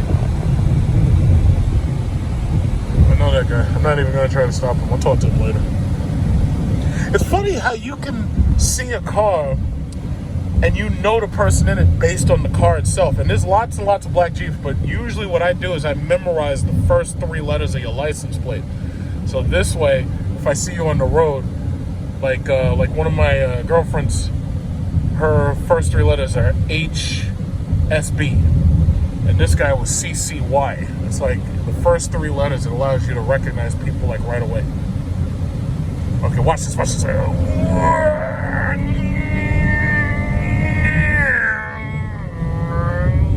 He's like, why is that guy speeding in a minivan? What is he trying to prove? Is he showing off?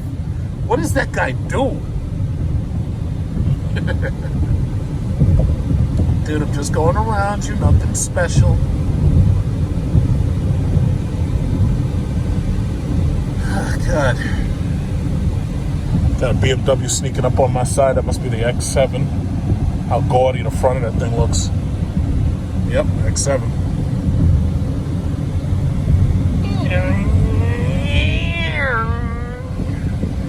Got race capabilities. Race cars. Q3. Another 4-cylinder German Econo box. Boring. Let's get over there. Let's see what we got over here. Yeah. Like, I'll never understand why they keep on bragging about how well certain vehicles do on a track. Nobody drives on a goddamn track. The Southern State Parkway and the Northern State Parkway are my track. I'm not taking no car on no damn track. It doesn't make any sense. The tracks are too small for these cars. These are family cars. It's not like I've got a Porsche and I'm a doctor or something. This doesn't make any sense. I gotta say, this is really fun. I gotta say, Chrysler knows how to make a damn car. Now, if only they'd get this shit together and give us a 300 Hellcat. They really do. I always preferred the Chrysler product because I think what it is I like certain colors, like blue. I like that more than red. You know, I think that's what it is. Psychologically, certain color tones just I like a lot better.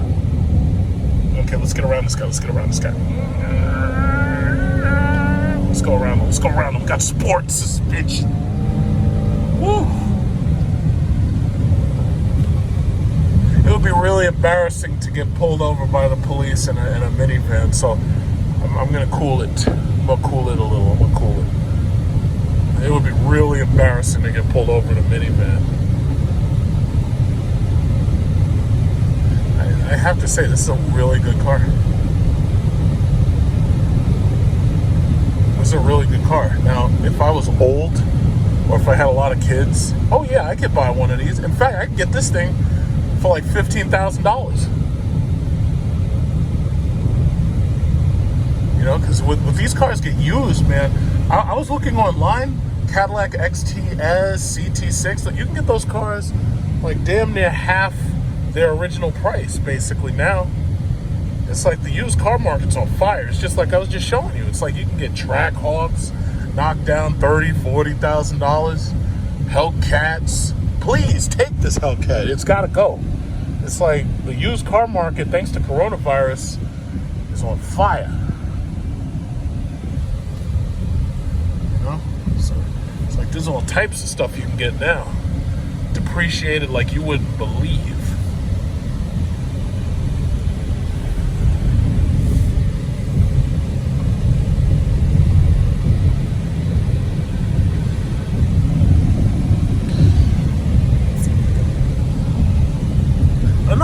And as I'm driving, you could probably count the Pacificas. There's another one right over there, a black one. They're everywhere. This is a great car for somebody who wants the space of an SUV, but wants the utility of a truck, but needs the luxury for a family. It's like it checks all the boxes except one box, exciting and powerful. It doesn't check that box at all. Look at this guy. He looks like he's happy driving it. It looks good. Looks good.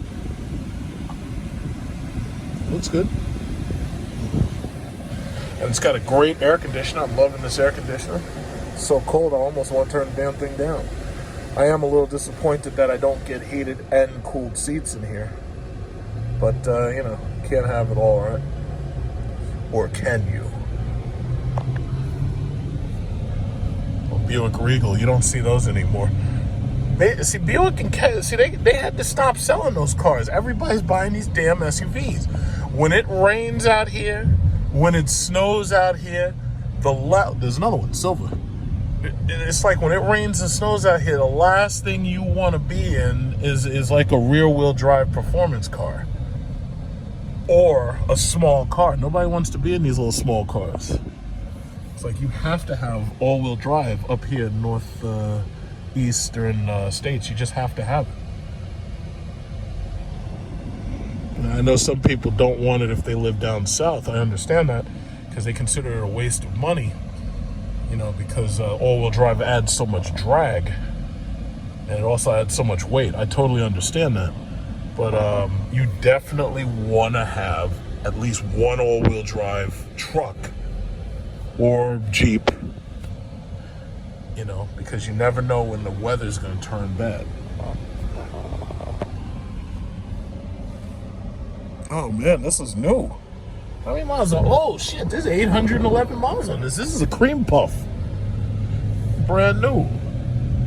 Uh-oh, we got the Buick guy. He's trying to show off. You so lucky I ain't got my cars. Oh, you're lucky. This guy's up there trying to speed up on somebody. This guy's trying to stunt. Look at this guy. Yeah, I got the G. Oh, look. Oh, shit. Red eye. Oh, snap. We got the red eye out here.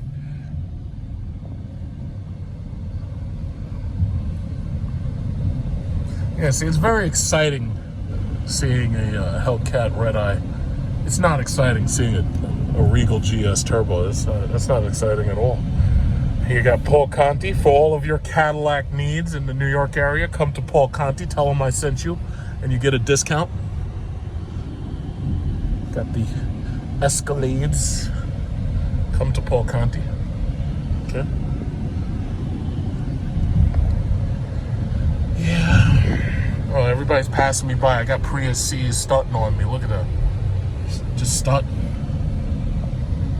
So disappointed that right now there is no Chrysler 300 SRT, nor is there a Chrysler 300 Hellcat.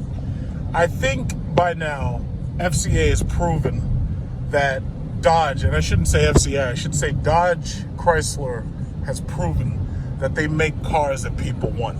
Like even this minivan. This minivan is basically fully loaded with the exception of having the 8-inch U-Connect. Oh God, of course it'd be all this goddamn traffic out here. So anyway, this thing has the 2 sliding doors, so I can have the doors open on both sides, and it's got the powered, it's got dual powered side doors, and then I got the powered doors in the back. And that's just so awesome.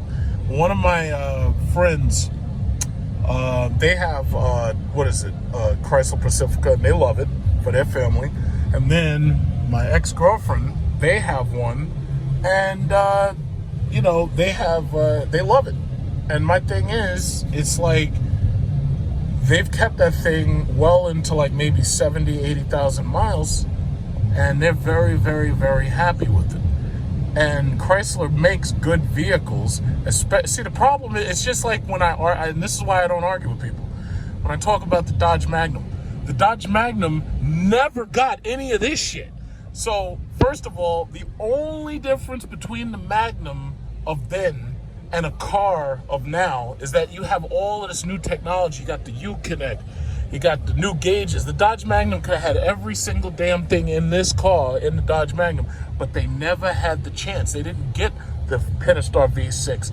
They didn't get the 8-inch U-Connect. They didn't get the 8-speed transmission. They didn't get the 9-speed transmission. They didn't get any of this new stuff, which has been refined and made better. They didn't get it. And for some stupid wannabe professional car reviewer, that's why I always say my reviews are unprofessional. Because see, the car reviews, most of these guys are on the take. Most of them are driving bullshit. Like they think that there's somebody. Look at this guy. This guy's got a Ram truck. What car reviewer is going to tell this guy right here with his Ram truck and all his flowers? What car reviewer is going to tell him that's not a good truck? Not a damn one. But what do they know? They're driving around in Nissan Muranos and stupid Volkswagen GTIs. Basically anything that they can get with a manual, because they're all full of bullshit. And it's like, hey guys, guess what? The masses don't want no goddamn manual. If the masses wanted manual cars would be doing really well. Guess what? They're not. The Dodge Magnum could have been a full success. Same as the 300, same as the Charger, same as the Challenger. But what did they do? They devalued Chrysler. They tried to kill Chrysler. Basically, they're succeeding, except for the fact that the Chrysler minivan is untouchable. But they tried to kill Chrysler by pushing that Alfa Romeo garbage on us that we didn't want. And it backfired in their faces, because now they got those Fiat cars sitting on lots. They got those Alfa Romeo cars sitting on lots. Nobody wants them. And I'm not saying they're bad cars. I'm just saying that we don't want them. I mean, there's plenty of good cars that nobody wants.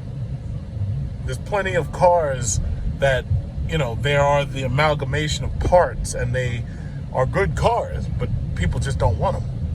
So my thing is, it's like, stop pushing these dumbass small cars that we don't want, and give us what we want. Dodge, Chrysler, they do not have to go into electric cars. They can succeed when everybody else is forced into one of these bullshit electric econo boxes where they got to sit next to the socket and charge that shit for a whole hour. And meanwhile, they're listening. They're like, whoa, what's that sound? And there's somebody in a Hellcat making all that goddamn noise. People want what's different. They don't want to be forced into a product. I was just telling my uncle about that. I was like, you know what? Only the government can force us into products that we don't want. That's why I'm kind of a libertarian.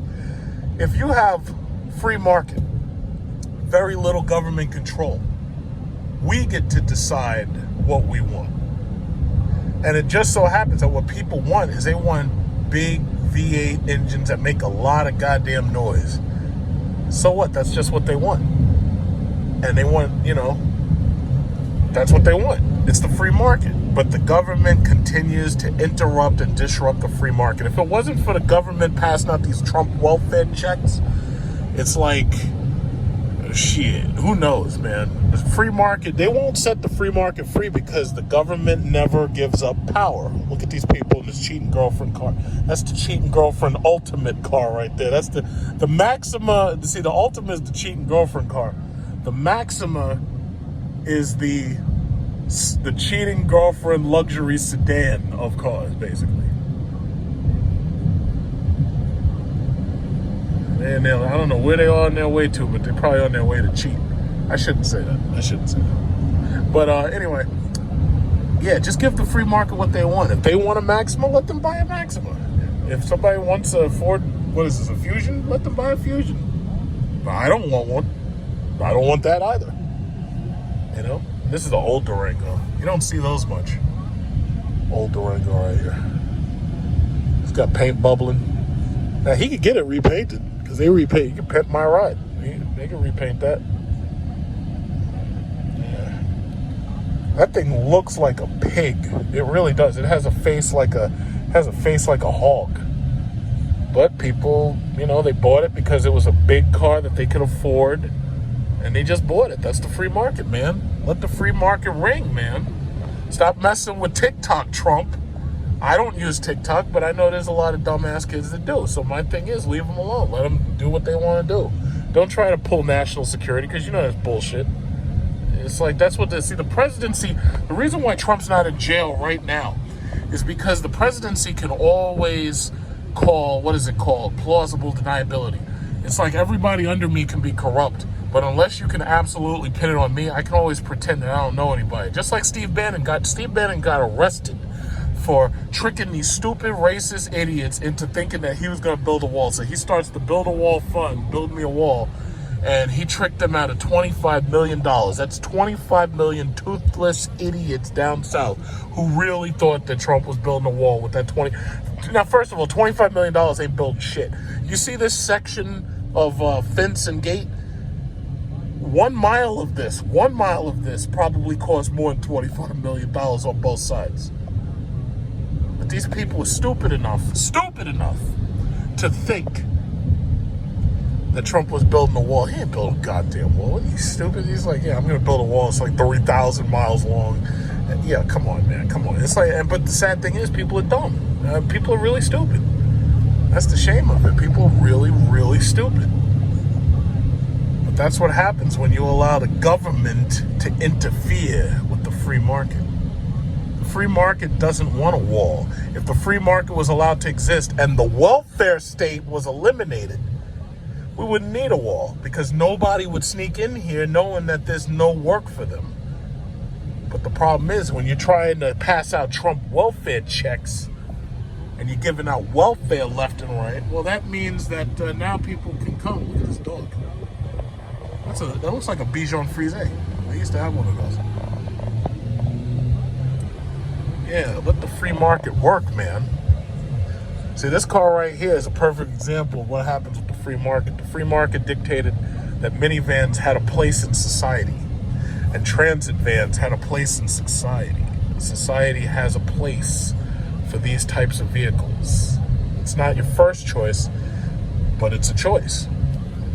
Democracy. Gotta have your choice. Now, I understand that America's a constitutional republic and everything, but I'm talking about the free market works on democracy.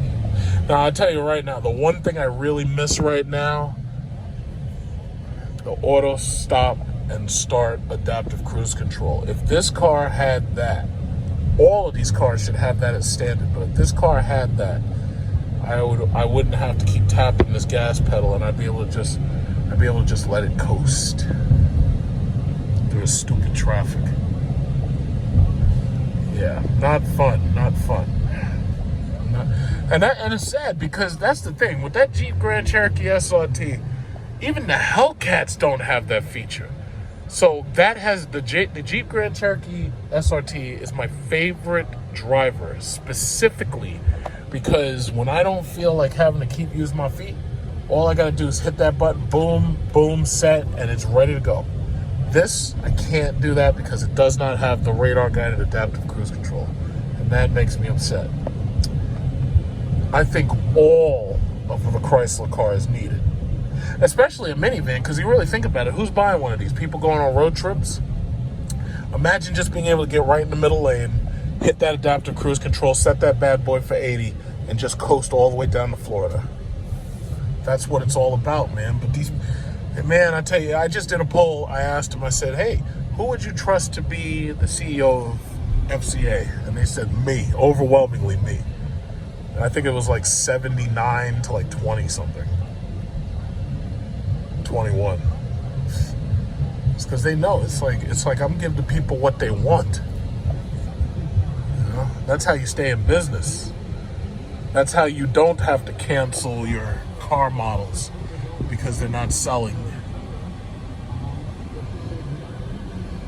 Oh, look at these guys, man. These guys get close to these people. Hey, you better be careful. Slam into that Wrangler. You're gonna total your car, and his Wrangler's gonna be just fine. Because those Wranglers, man, those things can take a hit as long as it comes from the back or the front. But if you hit them from the side, you can flip that damn thing over.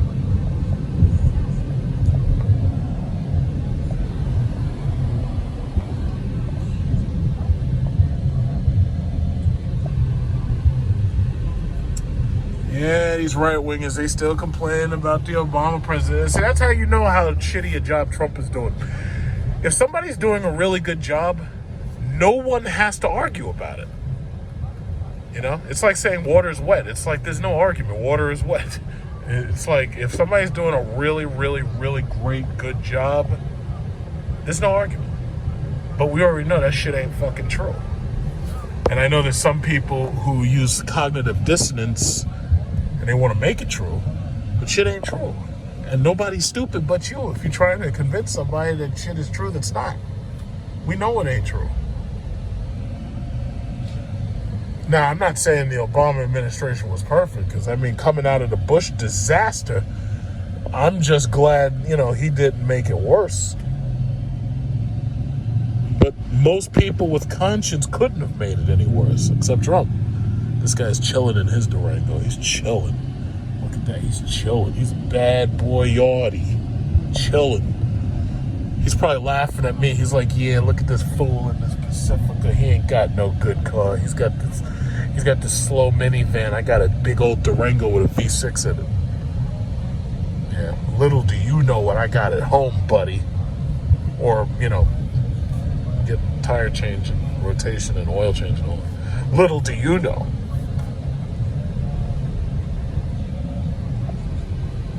That's the thing that hurts so much about having to drive. It's like, you know how a person wears a shirt or a bumper sticker and it says, yeah, my other car is a Bugatti or something like that. It's like, when you're on the road, it's like whatever you're driving, people judge you based upon what you're driving. So if you're driving around in a Rolls Royce, it could be a rented Rolls Royce. Doesn't matter. It's still a Rolls Royce. So they see you in the Rolls Royce and be like, oh yeah, you got a Rolls Royce. Oh shit. When I had that Chrysler 300, I literally had people ask me for jobs. I swear to God. I drove to the Weston Beef and I was just there to get some groceries. And I had guys who were asking me, was I hiring? I was like, hiring for what? I was like, what are you talking about? It's just a car. But people judge you by what you're driving.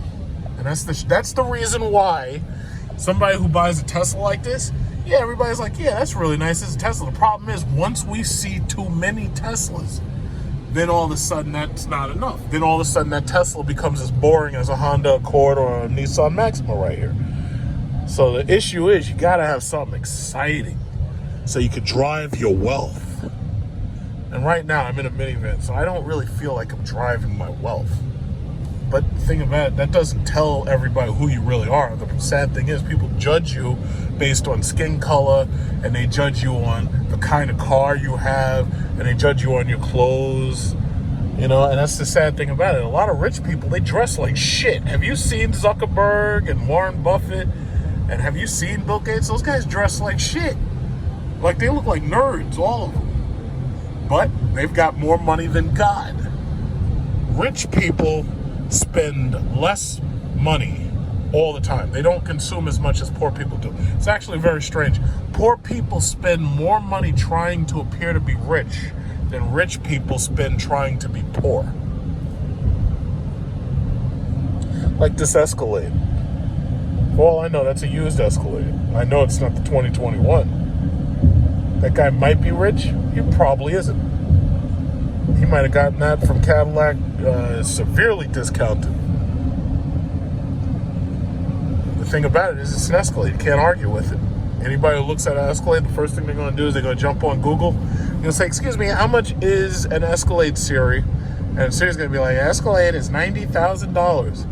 So right away, people will say, oh, that guy must be rich. But what they don't know is that that Escalade might have cost $25,000 because it's got like 200,000 miles on it. And Uber just got through with it and they put it on the market and it probably has engine problems. But nobody knows that. It's a shame that people judge you based upon what you're driving. That's a real shame. But that's the game. That's just what it is. What you gonna do? There's nothing you can do about it. It sucks. Auto body here. Look at this. This guy's got the silver Jeep Grand Cherokee. This is a different place though. I was getting something else done here. But they're working on one of the company cars. Always interesting to see these things on a lift. It's so cool to have the double doors on these things. And they're all power, everything's power. That's really awesome, right? So it's like you could put a whole family in there. And you just close the whole thing up.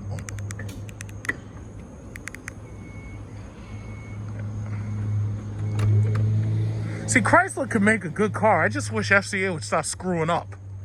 It's doing stupid shit and not giving us what we want. I'm gonna record this, but I gotta say, this, you don't see many of these old Chargers anymore. But I gotta say, this is grandpa and grandma up in there, and this dude is moving. And then he's got the SXT with an exhaust kit of some type. So somebody changed his muffler out and everything. He's from Florida apparently. They must be on their way back. But it's two old people, and they're chilling in there. It's like they having a good time. We should get Grandpa a Hellcat right here. That's this guy. Somebody should get Grandpa the Demon. Now, you know what Grandpa needs? He needs the red-eye Charger. That's what he needs. What he needs to do is he needs to take Grandma's Social Security check, and then he needs to take his Social Security check, and he needs to go right on down there to Mopar. He needs to get himself the red eye. They should be driving this. See, it's funny because what Chrysler should be doing is they should use those as loaner cars, and they should give like old people these minivans. But they just don't do that. They should. This guy right here, and he's having a good old time too. I bet if I were to ask him if he likes that car, he'd say, yeah, it's the best car I ever had. Look at this guy. What the hell are you doing? You're gonna cause an accident. I don't know. It's like ever since apocalypse driving started, it's like all these people, it's like they forgot what they're doing. It's like they forgot how they're supposed to be driving and stuff. It's ridiculous. These guys. All right, I gotta leave these people alone at this point. See them later. Having a good old time. Here we are once again. This is right behind Global Buffet, which used to be Old Country Buffet. And as you can see, we're just, look at this. This guy's got the white interior paint with a little wrap on there. He's got a little wrap on this Jeep right here. It's very green. And, you know, I kept you watching for this long, so if you were watching this long, then you made it to this point. Congratulate yourself. But, yeah, I don't think I came to this thing last week, because to tell you the truth, it's really boring to me. It's like, you know, it's really strange when you yourself can make more of a car show for yourself than everybody else can make for you. So you get bored quick, you know, that's what happens. You get really bored really, really fast. That's my problem. I get bored with everything real fast. I need constant new stuff, something exciting.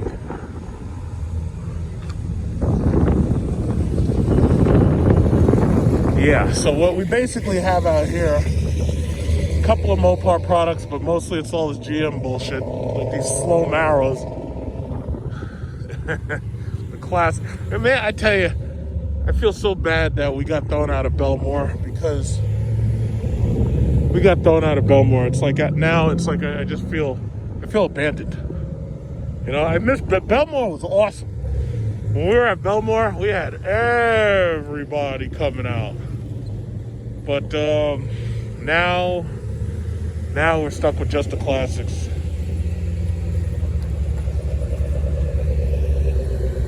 Yeah, we're stuck with just the classics.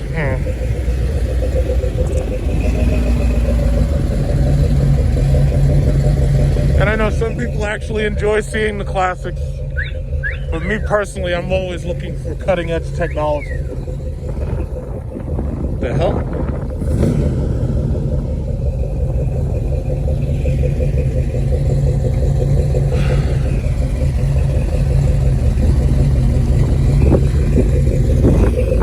These guys act like there's a lot of people here. Something there's really not. We have plenty of space.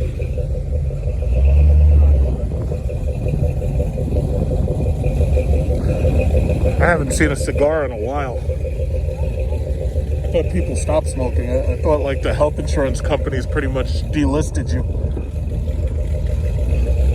This is what I'm talking about. It's like, oh look, the fire chief. I wonder how long it'll be before the cops throw us out of here.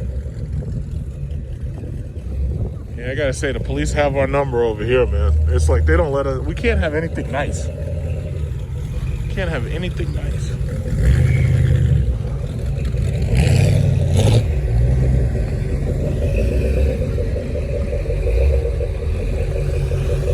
Just can't have anything nice.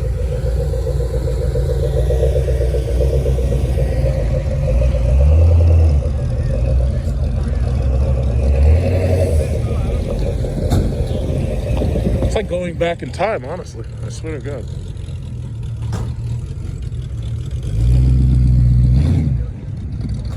I'll bet.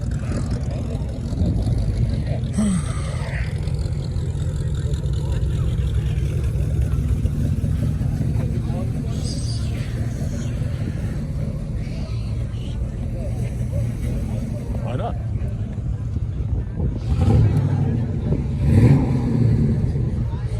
A lot of people are not socially distancing or wearing masks. There are some people who are taking this seriously because they know that they're one step away from losing all their Social Security checks to death. Because I tell you, one thing I appreciate about death doesn't fuck around with people. Death is like, yeah, guess what? You made a mistake, boom, you're dead. Guess what? You didn't wear your mask, boom, you're dead. I love it. I love it. It's so arbitrary and it is so authoritarian. Love it. Oh God, it's nothing but Corvettes out here. And there's no C8s. Oh, look at this guy.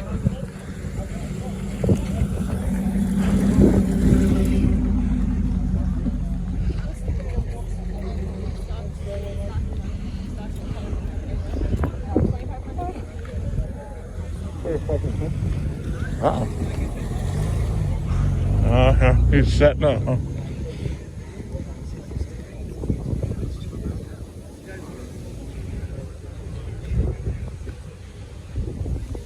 Setting off. He's like, hey, get your Trump worship. If you're a cult member and you love Trump, get your Trump worship material over here. And you know what's funny? See, I've said this a couple of times in my community chat posts. Yeah, I got this mask over my mouth, so if you can't hear me too well, sorry about that. But anyway, Long Island, you can actually look at the political map for New York State, and you can actually tell where Trump support is, and it's only in Staten Island and Long Island. And what do those two places have in common? Well, they're both majority white and they're segregated. But guess what? The bulk of New York City, oh shit, the Trump finger came out. The bulk of New York City is where the population is.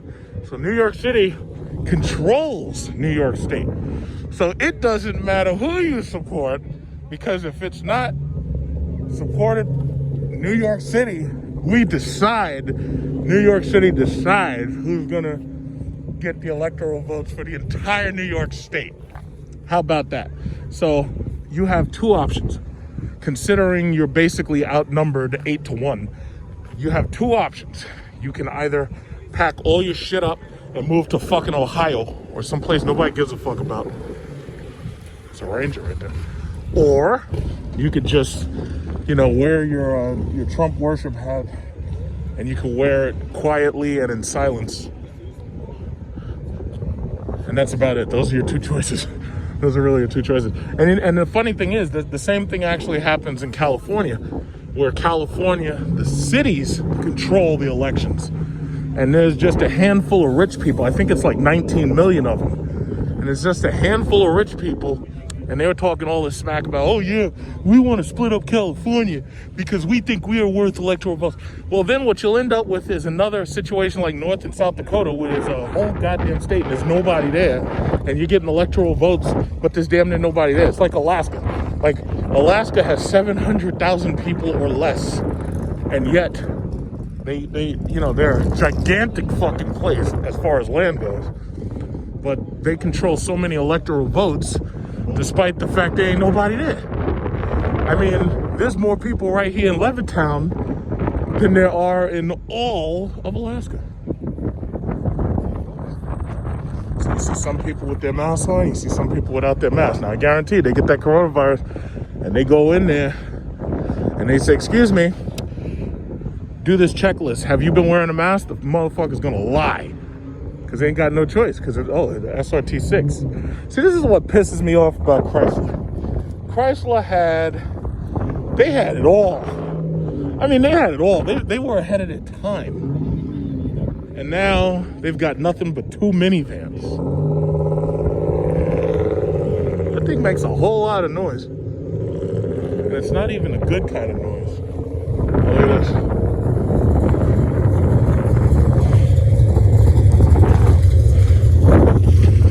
Chrysler used to have so many good, cool cars. They had the PT Cruiser, they had the Town and Country, they had the 300, they had the 200, which used to be called the Sebring, and that they had the SRT6. Could you imagine, like, if I was in charge of FCA, we'd still have the SRT6.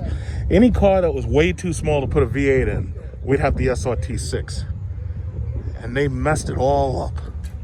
And this is a cool little car. Like, I'm not one for convertibles, but this is a really cool car. I just can't understand how Chrysler messed everything up. They just messed everything up. And this is a nice little cool car. They ruined everything. In fact, come to think about it, they could bring this back. But they're not going to do that because they're trying to kill Chrysler. Basically, they're just trying to kill it. FCA thinks that all they need is Dodge and Alfa Romeo Quadrifoglios, and they think that's enough to carry them through. Guess what? It's not. Look at this guy. And I don't get enough for seeing this car right here. That's the car that was in training day. I don't get enough of that car. Or am I wrong? I don't know. All these GM cars look alike to me. But anyway. How you doing?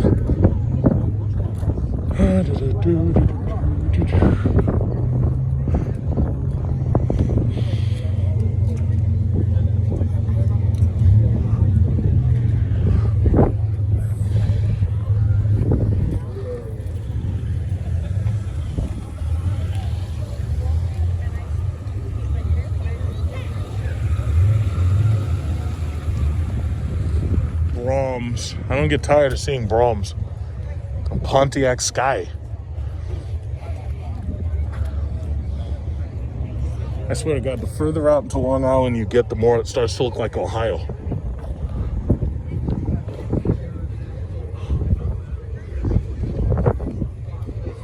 Got some Cadillacs over here.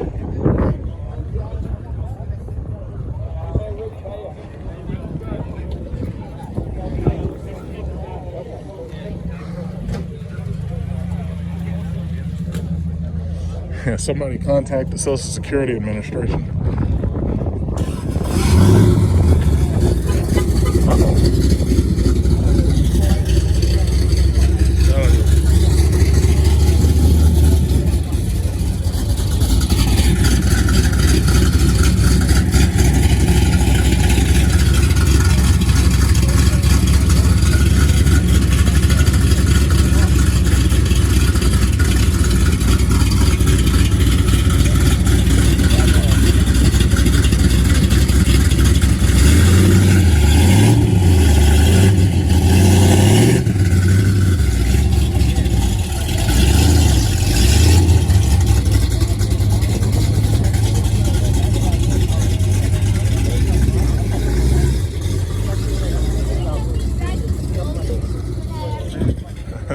was like the original SUV.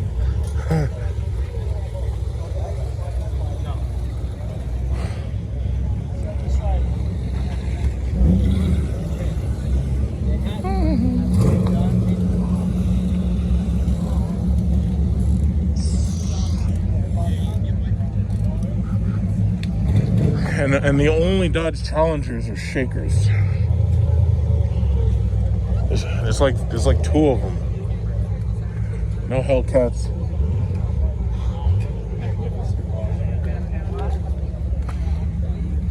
Look, I'm looking for Hellcats. I ain't looking for demons. I'm looking for demons. Ooh, that's amazing. That's like the first Trump 2020 hat that I've seen, because only out here, like, you got to go deep into Long Island to wear one of those without getting it knocked off your head. In fact, if somebody catches you inside the city with that, the knockout game is getting played that day. I wish I could figure out what happened.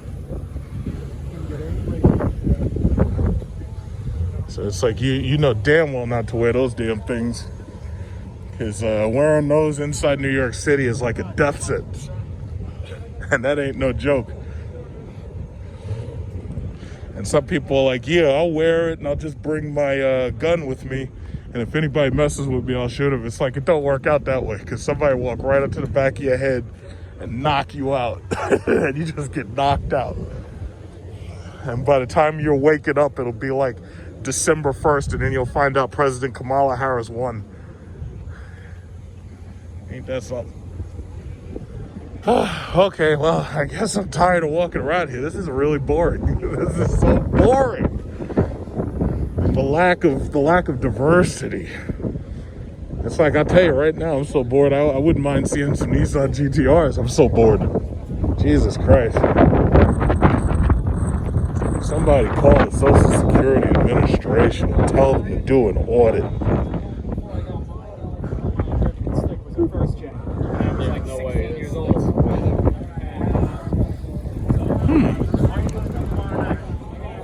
It's like, see, that's the problem. It's like, what exactly am I here to see? There's nothing exciting. This is boring.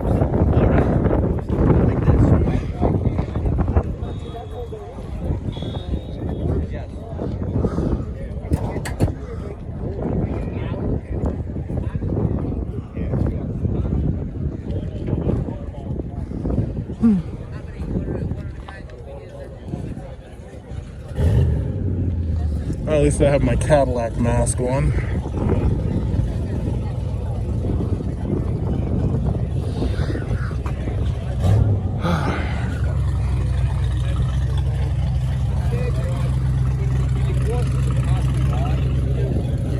I gotta say, this is more boring than taking a woman out to date to Applebee's.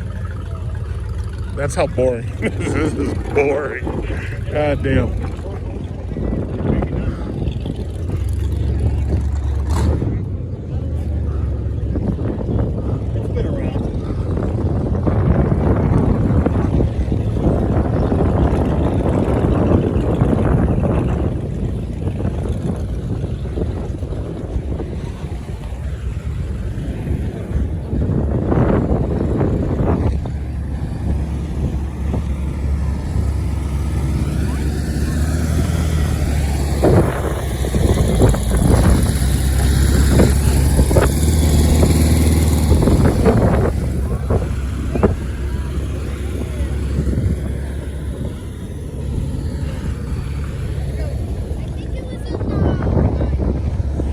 Sound like the same kids I fight with on Counter-Strike Go. Oh, God. Oh, death, where is thy sting?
Grand Theft Auto 5 up here. Holy shit. You see, look at that kid smiling. Kids love hydraulics, boy. And it's funny because the hydraulics are best on the oldest car you can put them on. What?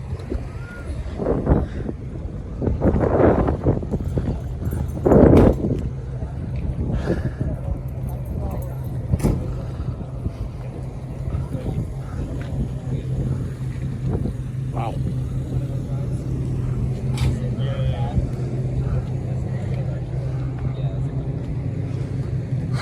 Wow.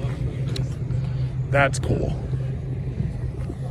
Uh-oh, a Mustang. Let me step away. Let me just protect my legs.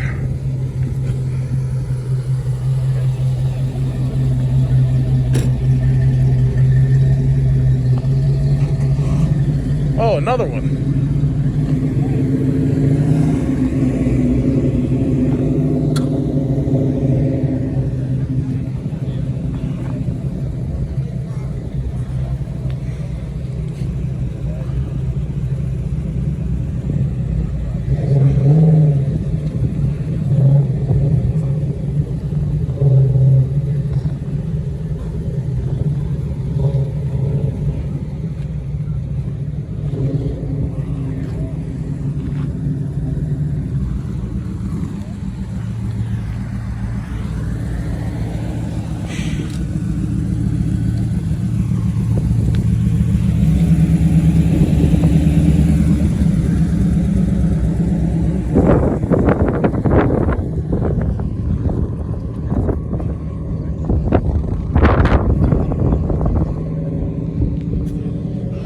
Why does it feel like I'm in Dayton, Ohio?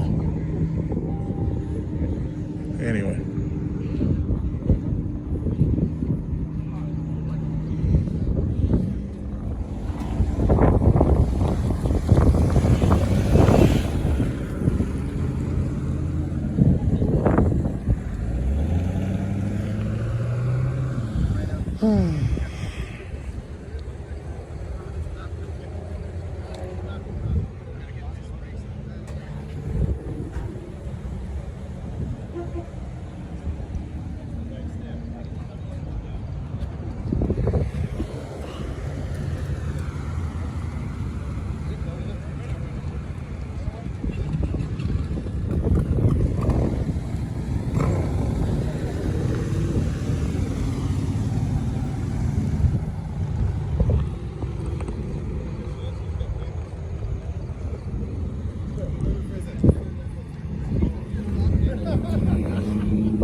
I tell you, these car meets aren't nearly as exciting as they're going to be after Election Day.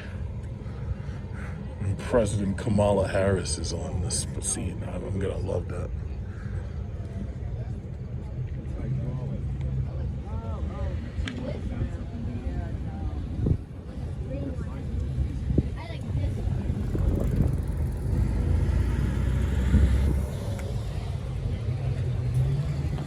Hey, wait a minute. I thought this guy left.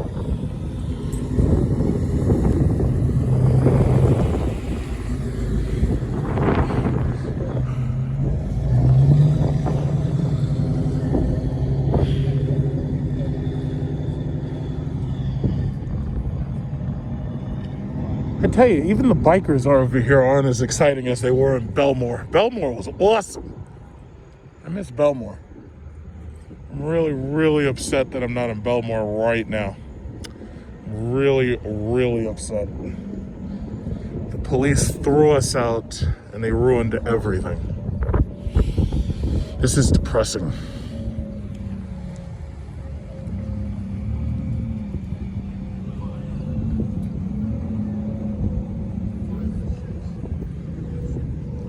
I'm so depressed. I watch planes, just one plane, and that's like it. Very few planes because the airlines are grounded. I'm very, very depressed. These boring car shows that are boring.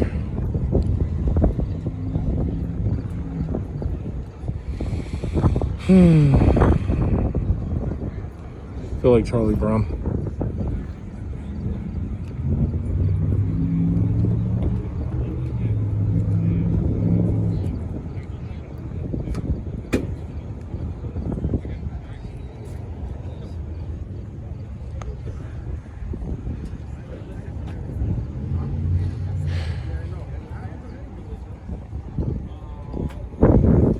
Oh, please tell me some excitement. Oh, God, it's another Scat Pack. Damn it. Thought there was some excitement showing up.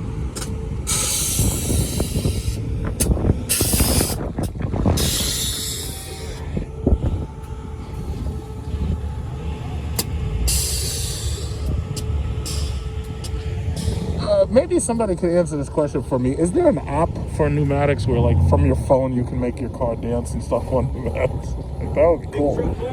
Hey, what's up? 1320, huh? You repping? Yeah, I'm just here losing brain matter. We told you. I'm so bored. I hear it was busy there, but I hear it's not busy there. Huh? At Bellmore. I think I'm about to go over to Bellmore and check. Really? Yeah, you don't know anybody there, do you? Because I did. One of the guys just went there. Really? But what did he He call has back? he has a Daytona. Big ass Daytona with rims. He said that there's people there? He said that his friend said that they're there and there was a lot of people. But I see a lot of people coming back and I see a lot of people going. I keep seeing a lot of people leave. Yeah, I did. Yo, it's big. I'm going to go check. What's up? This is a YouTuber. I'm going to go check. What's going on? He's going to Bellmore. Yeah, I'm going to go check. Where's the SRT? I had to get my tires rotated. I had to get my, what was it called? My tires rotated, my oil change and everything, so they gave me a loaner. It's going to be in the video, obviously. What's going on?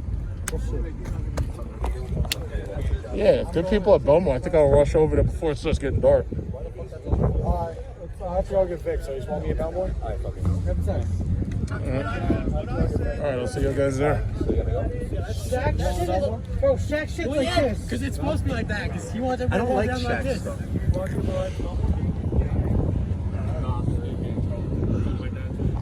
Well, if the cops are there and they say disperse, then obviously, you got to leave. But that's if they're there. I don't know. Everyone keeps saying Bellmore. I'm gonna rush over there. I'll see what's going on. Okay. I'm gonna hop in with this guy.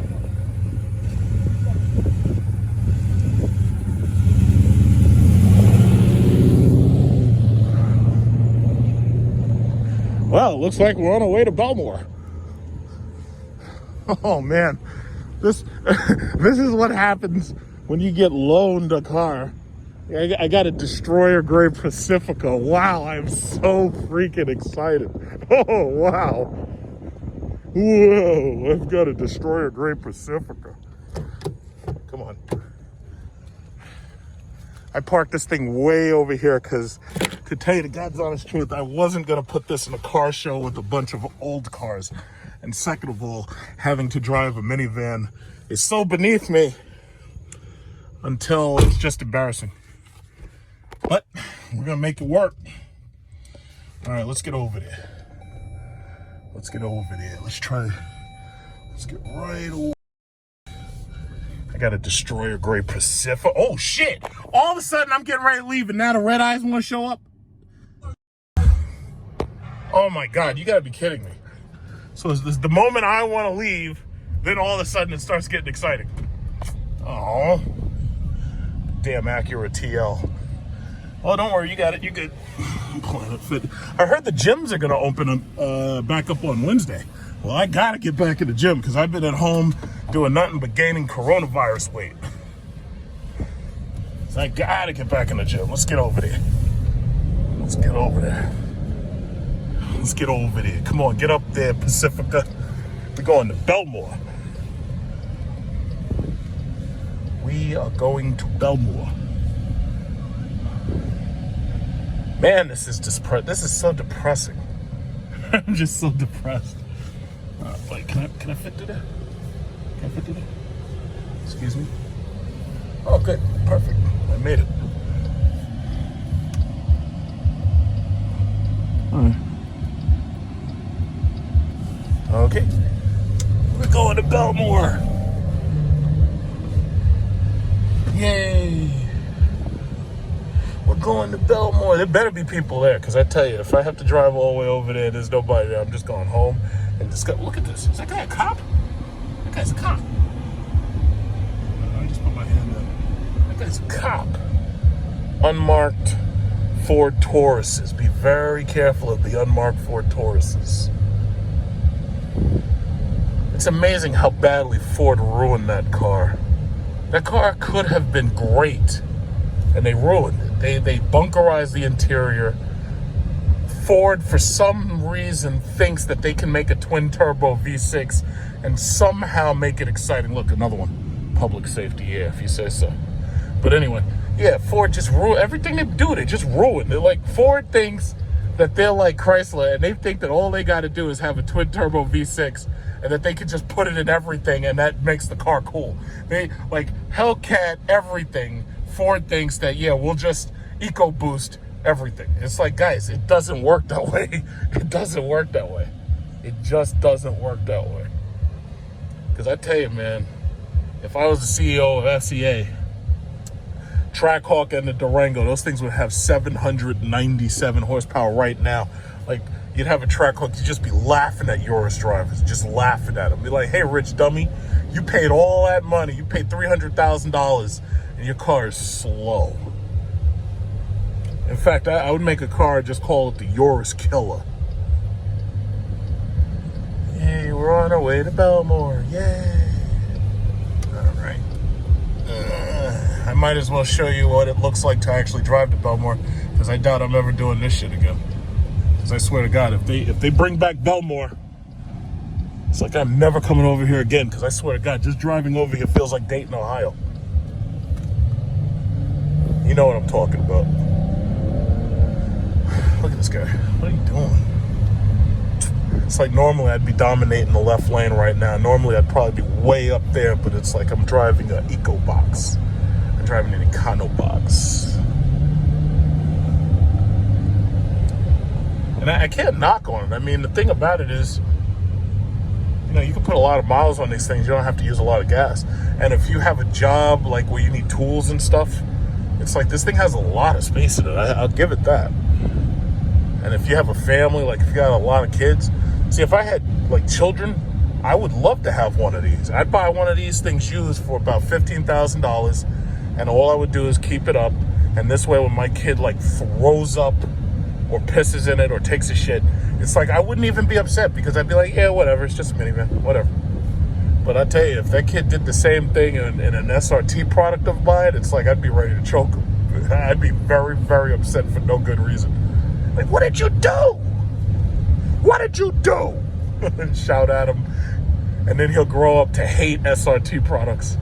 And see, that's not what you want. It's always better to have your family in an EconoBox. Why is this dude following me? It's a Ford car.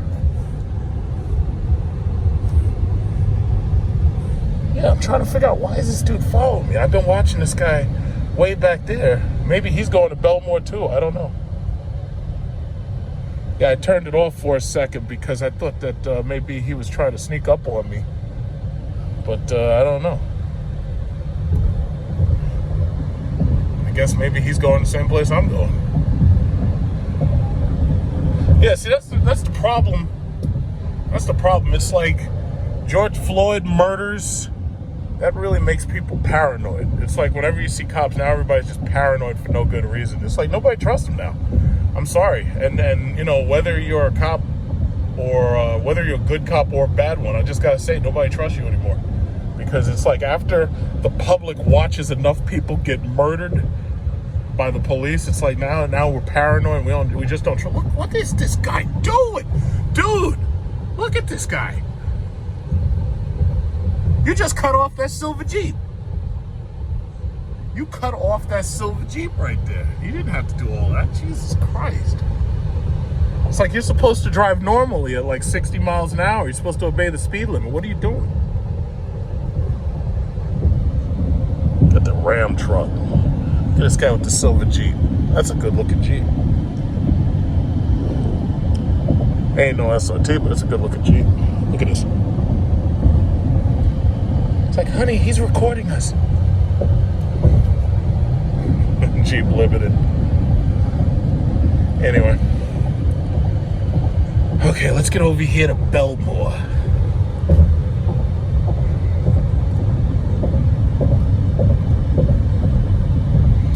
Bellmore. Let's do it. I am so excited. Tell me that there is excitement in Bellmore.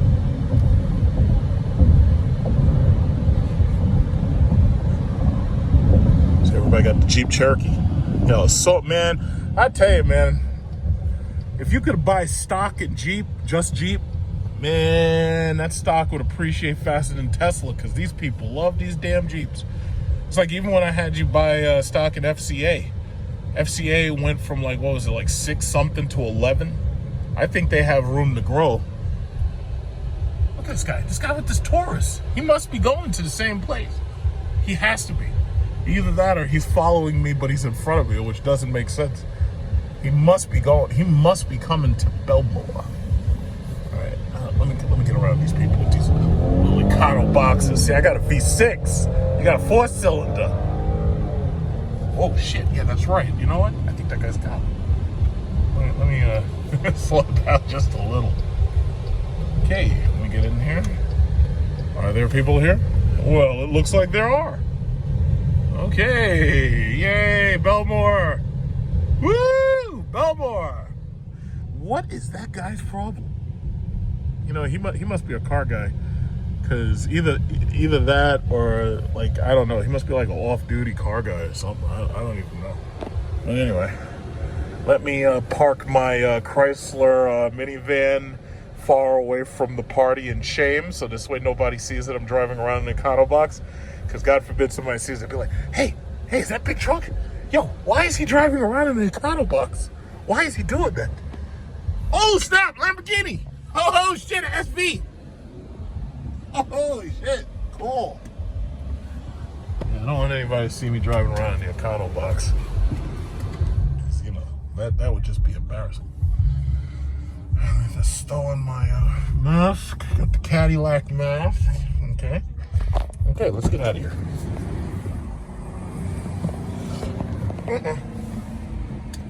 Glasses.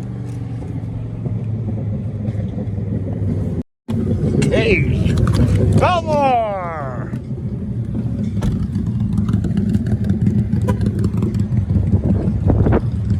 Okay, yeah.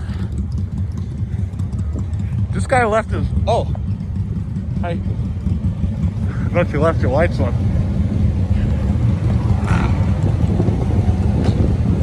That guy's a cop. Look at that. That's a cop. It's a cop right there.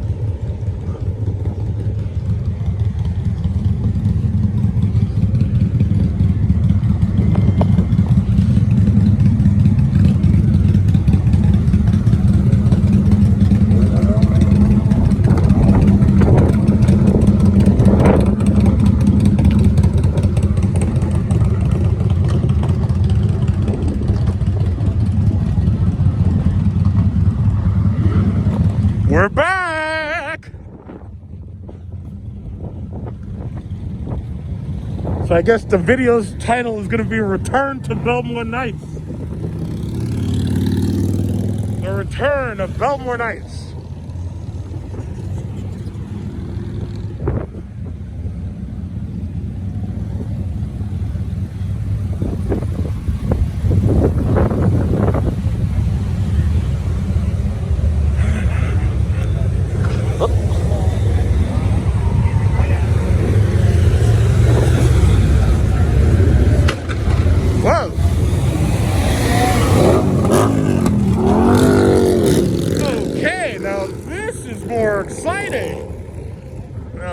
This is more exciting. Uh-oh. What's going on there? We're back! Oh shit, all of a sudden there's all this noise and sound and everything. We're back! We're back! We're back in business. We are back. Everybody, we're back. All of a sudden, there's so much excitement. We got Lamborghinis and everything.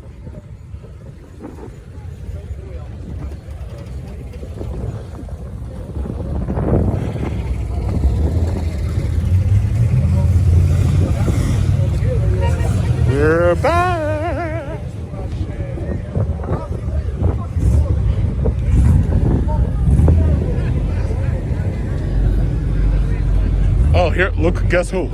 Guess who? Guess who's here? Guess who? And I thought you were following me.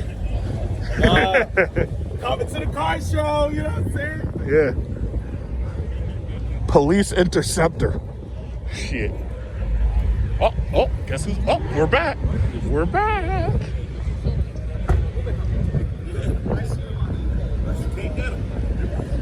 I am going to make an anonymous phone call to the Social Security Administration, and I'm going to ask them to do an audit. Oh, look at this guy. I know this guy. Look. We're back. Hey, Lamborghini SV. Look how much more exciting it is here. Not like the boring old Dayton, Ohio car meet. I didn't want to be there. That was boring. I'm never going there ever again. You hear me? I'm never going there ever again. Ever.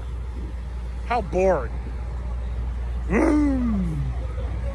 Got Lamborghinis.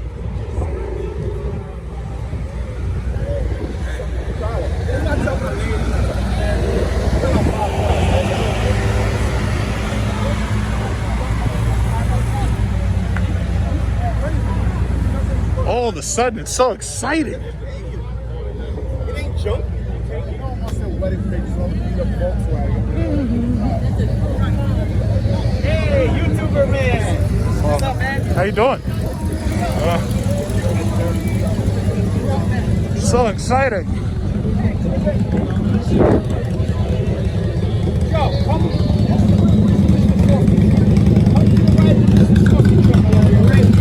Ferraris. We got Ferraris out here.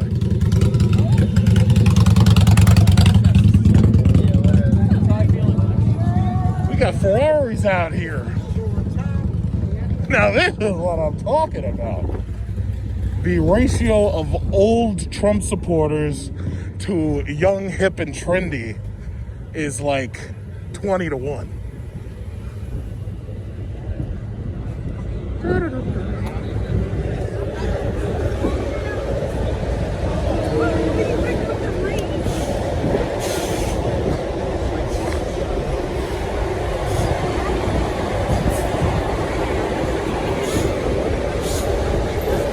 We're back! Oh, yo, this guy with the police interceptor again. This guy is all over this place. Where's he going? C7, C8. Oh, wow, this one's, I haven't seen this guy before.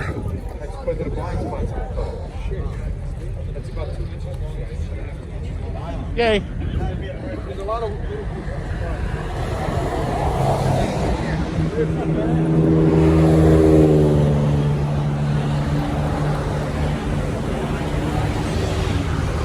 We're back.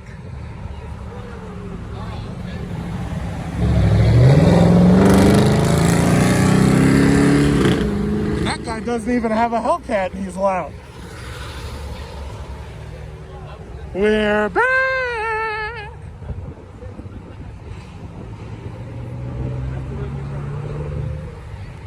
Now this is more like it. I gotta get all my video and photos now while it's still slightly light out here, because it won't be for long.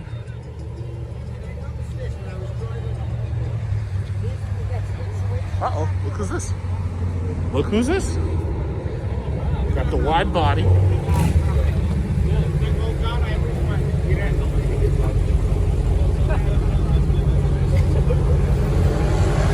Red key. Red key.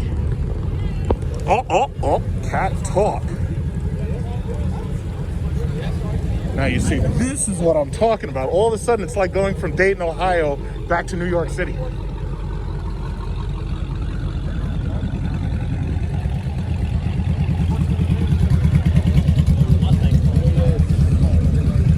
Bagels, let me borrow one of your sale signs. I know he's doing it. I want you to notice the difference in the dynamic. The other party was old, not diverse, boring Trump supporters, right? Then you come over here, and all of a sudden you got diversity, and it's loud, and it's like energy. Just notice that dynamic right there. Oh shit, they doing burnouts again?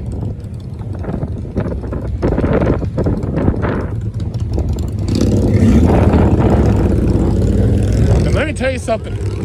If you're ever in this area and you want to go to a Brazilian rodizio and you want to eat some meat, you see this place right here? Carvalho's Churrasqueiro Rodizio. You want to get some meat? They got the Carvalho's Rodizio right here in Bellmore. And that food, let me tell you something. So I'll do another video. I think I did pictures there, but I'll do a video there. Let me tell you something. They got the meat. You know how, what was it? Arby's, they say we got the meat? Nah, Carvalho's Rodizio got the meat. It's like $30 a person. Let me tell you something. You'll eat yourself dead in there. They got the meats.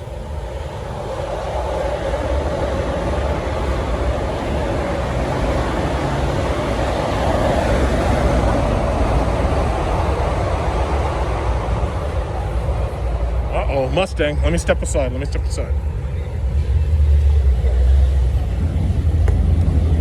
GT350. Oh my God, another Mustang. Let me step over here. Another GT350. Yeah. All right. Yeah. Boletta. Who's this? Silver Jeeps. That's Silver Jeeps. Uh-oh. Oh my God, this is so much more exciting than that old Dayton, Ohio meet. I'm never going back there. Uh-oh. Oh shit. Oh, what we got over here? We got racing. It's Grand Nationals.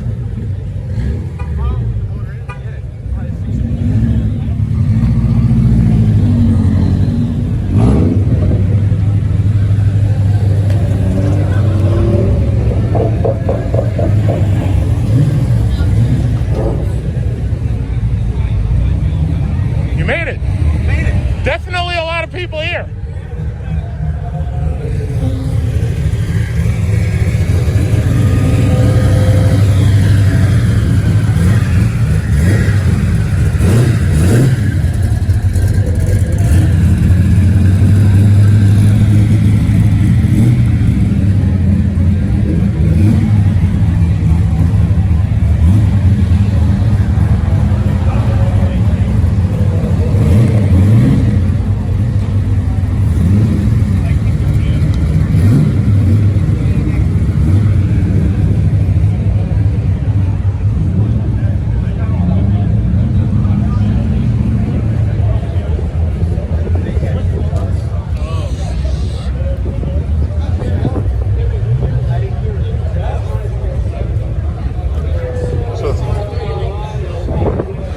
I am going to call the Social Security Administration and I am going to ask them to make an audit because something's not right here. These checks are supposed to be going to life-saving, essential health. Another C8. Look at this guy. He's got the blue interior. He's got the blue interior on the C8. Ooh, he got himself some rims too. Holy damn. Nice. Blue interior. Oh my. Nice. Got himself some rims on there. He went over to Forgiato and said, "Excuse me, could you please pimp my ride, please?"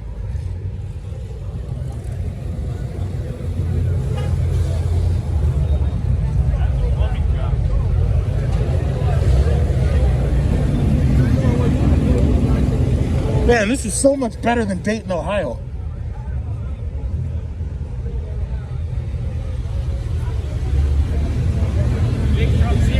What's going on? Hey, thanks. I love all the stuff you give out there, man. Oh, this is part of a 3-hour video damn near, probably right here, yeah. The next one I release. Yeah? Yeah, it's gonna end up being like 3 hours. Wow. Congratulations on the 850, man. Oh, thank you. Yo, that's a lot of people getting up today. No? Yeah, I'm gonna celebrate buying another house. Oh, yeah. Yo, real stealing out to see. Oh, no, it's about to be a mess. There's a lot of foreclosures, a lot of rental problems. A lot of people are about to dump their houses on the market. So property values are about to drop. Yeah. Yo, there was a house on open house, it lasted 1 day on the listing. Oh yeah, if it's in Queens, they're not lasting long. If it's in Queens. It's busy right now. Very busy. And interest rates are low, that's the thing. The problem is a lot of people, they don't want to spend no money because they're worried, you know? Yep. So, we all parked down here. You just appreciate it by. You know, we got some cars. All right, guys, I'll see you around.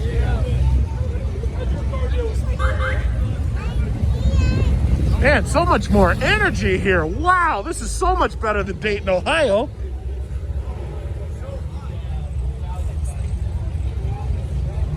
Got a Corvette C7 there.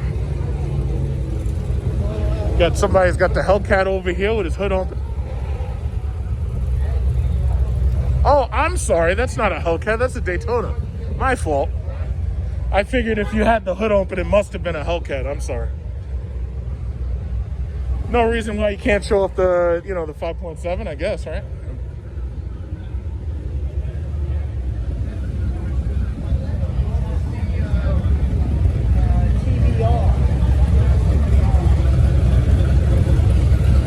Mr. Softy.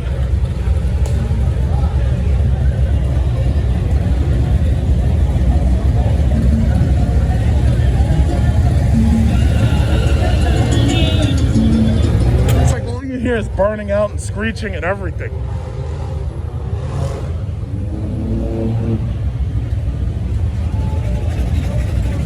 Isn't it so much more exciting? Look at this guy.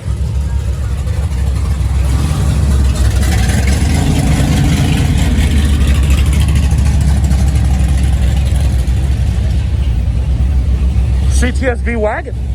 Hey, wait a minute. I think I know this guy. I think I do know this guy. I think this is the guy from the last video I did. It is the guy from the last video, from Little Caesars. I did like 3 videos ago. That was him. Uh-oh, Mustang. Let me step away. Oh, boy. I'm not losing my legs.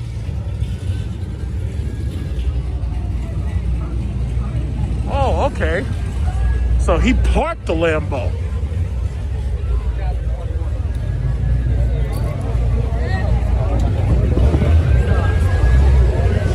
Yeah, well, I've seen these a lot, so, you know, this is, yeah.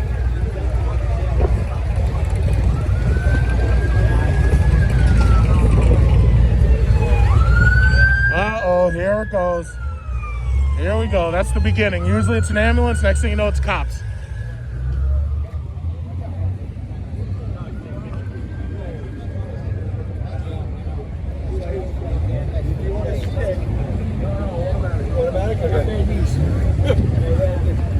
That's why I joke about holy old car.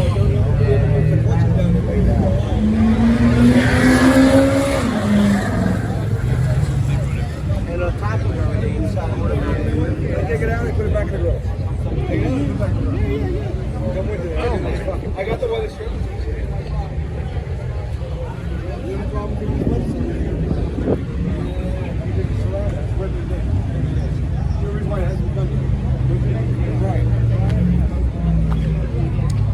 Well, this is so much better than Dayton, Ohio.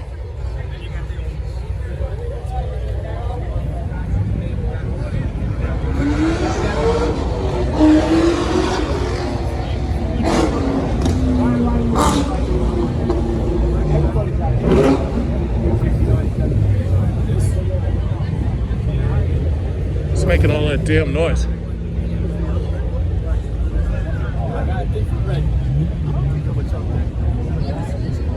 Yeah, what's this color? Let me show that.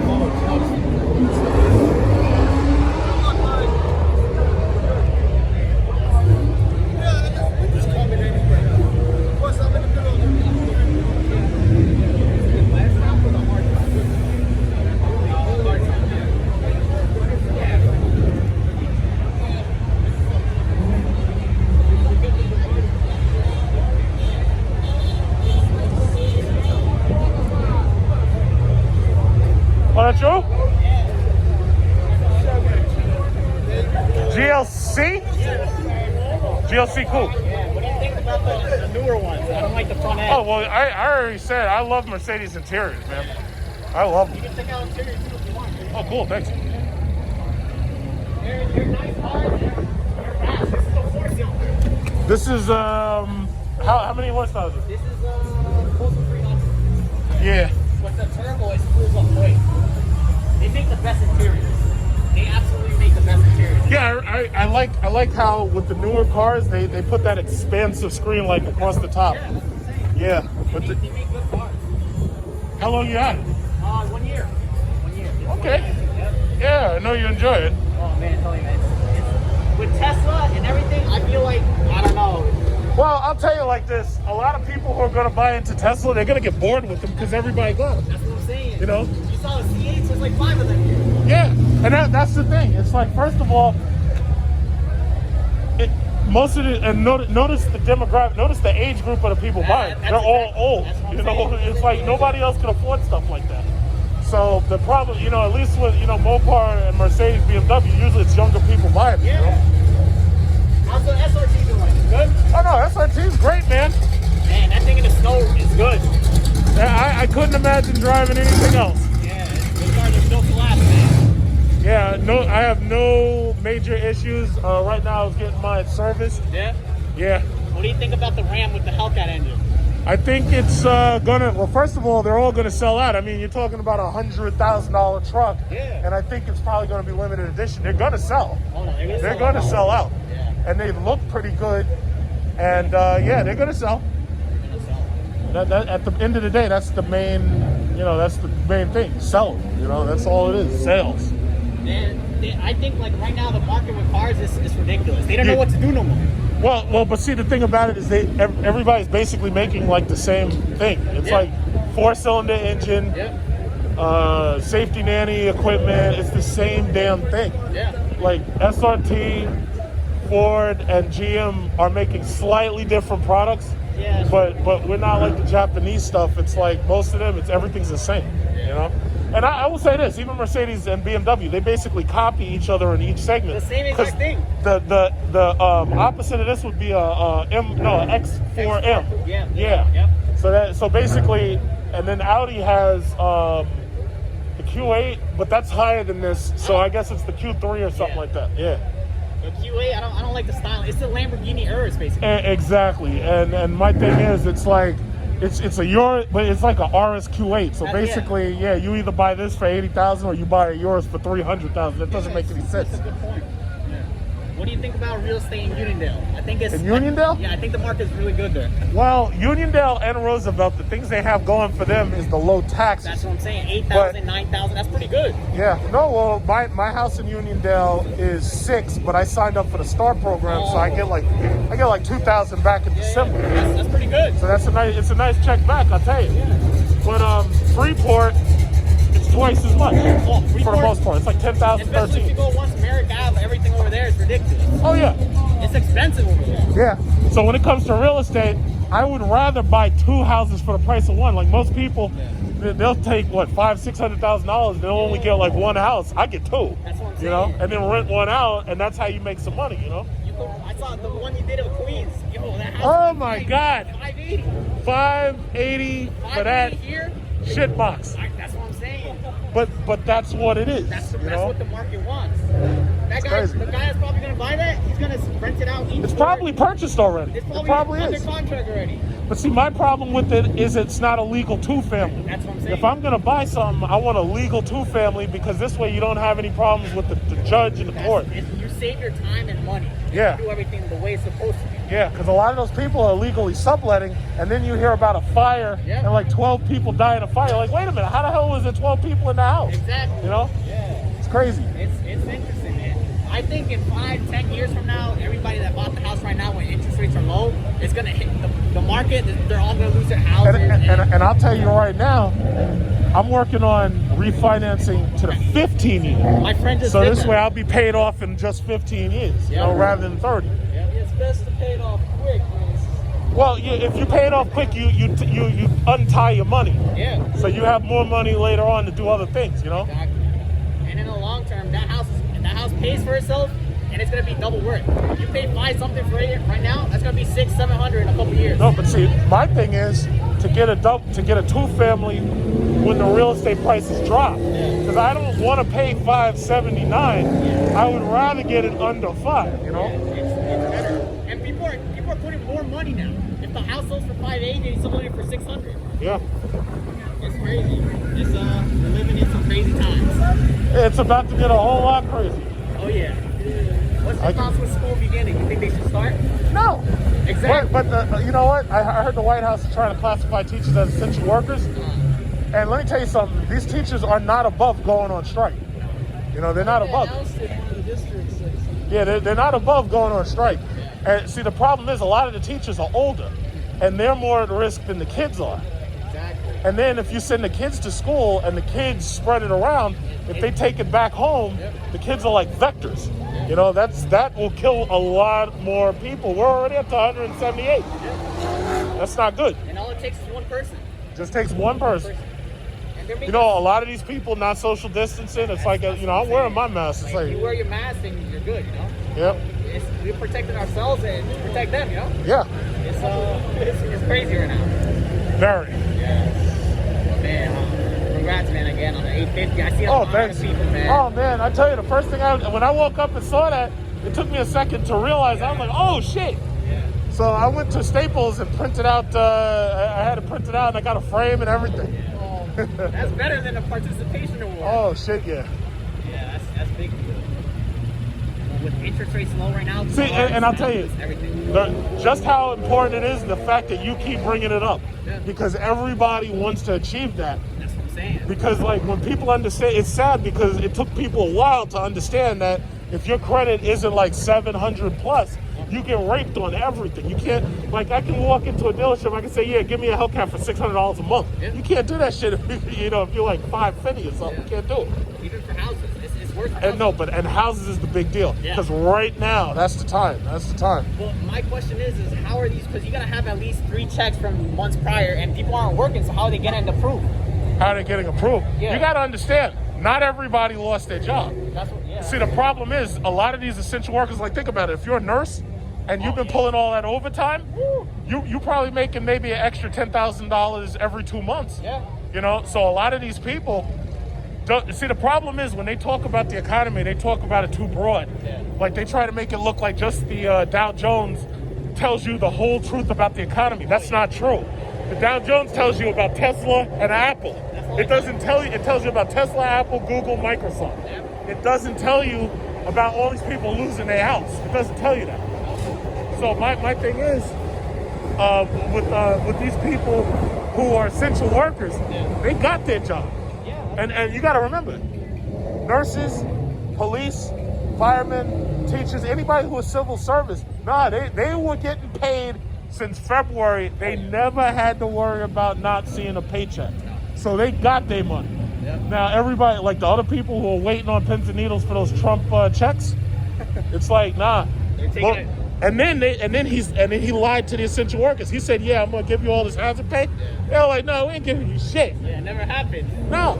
It was just a thought. And my thing is, when are the essential workers gonna speak up? Yeah. When are they gonna say something? Because these people, you know, they're sacrificial. They're gonna put their lives on the line, and then you're not gonna pay them. Yeah, exactly. That's crazy. You can't lie to these people. No, as Americans, we have rights. You know, we gotta respect that. You know. Yeah. Like we're here, we provide services to people, and then it's not that we expect something back, but it would be nice, you know. Yeah, I don't want to put my life on the line. Exactly. Literally, because there's been people who committed suicide and shit when they caught that shit. Yeah. You know, that's crazy. Yeah, the doctors, everyone over there, it's been crazy in the hospitals. They're trying to send us back to work, and then they're trying to make it so if we get sick, we can't sue. So that means that if you don't have health insurance, what are you going to do? Go bankrupt? And a coronavirus bill it costs like $2,000 a day to build a fucking respirator. That's crazy. Yeah, it's expensive. Yeah. It's not cheap at all. They say next presidential election is going to be interesting. Well, I tell you, if Biden and them, if they run on healthcare, student loans, housing, if they just run on those basics, they don't have to worry. Are you leaving this on? Oh, okay. Because I was wondering if gas was free where you come from. Because I want to go there and get some. I wish it was. You know? Yeah. I keep my cars off, boy. Yeah. Because I get like 9 miles to a gallon, 10 miles to a gallon. It's like I don't leave them things on. But it's worth it when you punch it. Oh yes. This is all they give you: plastic. I know. Unless you get like a C63, it'll have a nice badge here, and that's it. Yeah. Power. But Jeep SRT, Oh yeah. They're both I can't. You know, I can't imagine driving anything else. I just can't. I can't imagine it. Yeah, because I was looking at your videos of the Teslas, the Model Y. It's fun, but it's boring. That's what I'm saying. That's the problem. It's fun. It's different, but it's boring. You don't get the same thing as you get in an engine with gasoline and everything. You just don't get it. Yeah, sure, it can drive itself. Sure, you can charge it at night and not pay for gas. But in the long run, it's boring. There's only so much pulls you can do with 0 to 60. You get tired of it. Yeah. Well, I've never seen anybody with a ludicrous mode model driving that way. I've never seen it because they know their range gets cut in half. Yeah. I've seen lots of P100s.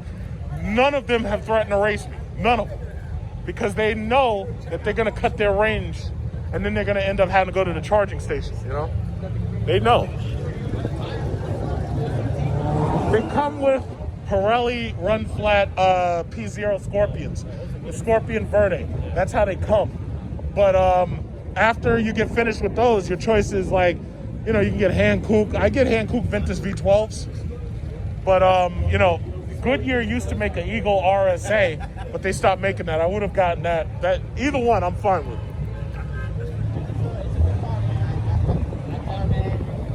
The feeling you get when you pull in Florida, it's like no other. It's practical, spacious, it's fast, sounds good, has all the features. You don't get nickel and dimed. It's like, nah, I'm happy with that. And I know when they make that red-eye Trackhawk, I'm gonna buy that. It's like one or two. I'm either gonna get the red-eye Trackhawk or I'm gonna get the red-eye Charger. And the Trackhawk is the one everybody's gonna want, and especially if it comes out limited edition. Oh yeah.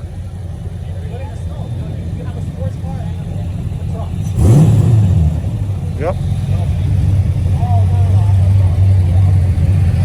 It's been good turnout lately. Oh, well, this is, I think they weren't here last week. Yeah, because the cops, shut that down. But it looks like they're back here. And as long as they don't do anything stupid, as long as they don't complain, I think we might be okay for now. But, the problem was it was like the drag racing right here on Sunrise, and they shut us down, Oh, right-hand drive. Oh, that's from, what is that, Japan? China? Chinese fire truck. Yeah, right. That sucks. No traveling this summer, right? Oh, shit, man. I got my money waiting for next year. I'm getting the hell out of here. Hopefully we can travel by then. I swear, the whole month of July, I would have been swimming, sunning, and funning, and I get stuck here. Yeah.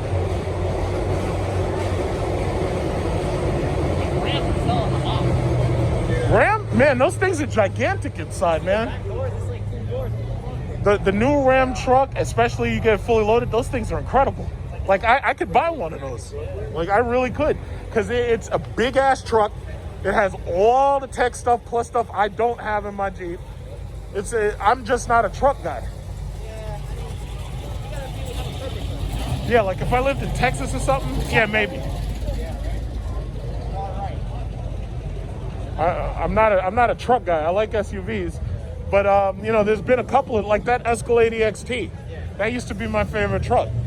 Oh, that's an Avalanche right there, but the Escalade and the Avalanche, those used to be my favorite trucks. But once Jeep came out with the Grand Cherokee, I was like, nah, later for that.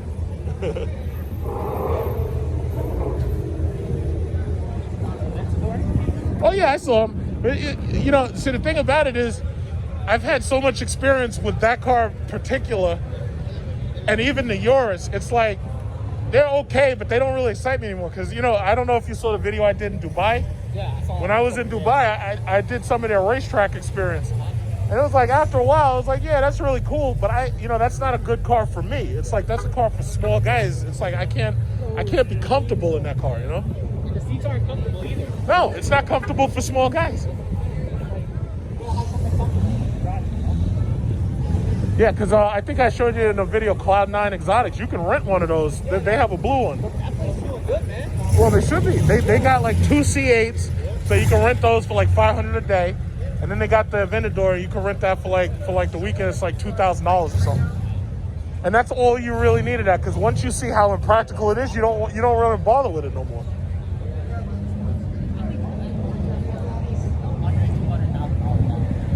you buy an Aventador, Or you buy it full. it all depends on your financing and how you're financing it. But it's not 100,000 now. Like for instance, Lamborghini Long Island. If you want to buy one of those cars, you could put like 20 or 30,000 down, and then you get it's like 3,000 a month. Yeah, that's a lot. Because they usually have lease specials. Yeah. Would you lease that? What do you think is a better A financial? Lamborghini? Yeah, no. What do you think for, let's say, some rich guy? Lease. Lease it, right? If you finance it, first of all, the chances of you getting into a bad accident with it are already very high. But rich people lease their cars. They don't finance them because this way they don't get stuck with any depreciation. Yeah, that's good. It's like even those Bugattis. They lease a Bugatti for $40,000 a month. $40,000 a month. That's pennies for them. Well, yeah. If you're that rich, it's pennies. But you're at the end of that term, that thing goes back, and you don't have to get stuck paying another $50,000 to just buy tires. You know, it makes a lot of sense. But rich people, they don't finance stuff. Look at Warren Buffett. Warren Buffett, he doesn't even buy new cars. The guy's got more money than God. He buys used Cadillacs. That's crazy. Because he beat the system. He knows how. Yeah, exactly. Anything a rich person buys is a tax write-off. They don't buy anything that's not, and I understand that real well because that's what I do too. Yeah. It's like I keep all my receipts. You see, like at home, I got a shoebox. But that's how you have to do it. Once you understand how credit and taxes work, then that teaches you how to work your way around the system and make money spending money. You know? And that's things they don't teach you in school, you know? They can't teach you that in school. Because even the teachers don't know it. You know, they can't teach you that. See, when I hear them say, oh yeah, we should have financial literacy, I laugh. Because I'm like, yeah, how you going to have financial literacy when half of these kids have their parents spending $100 a month on a cell phone? Yeah. What financial literacy are you learning? None. Yeah, it really does. No, I'll say it like this. Nobody understands financial literacy until they start working. And once they see their taxes coming out of their check, that's when they know.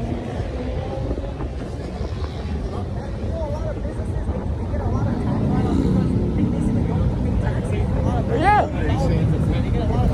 Or it's not that they don't pay taxes, it's just that they only pay just enough, or they figure out a way to write their taxes down to the point where it's almost non-existent.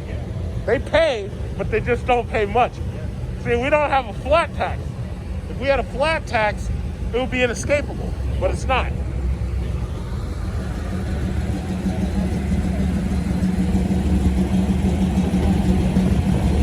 If everybody paid a solid 10%, you know, it would be a lot different.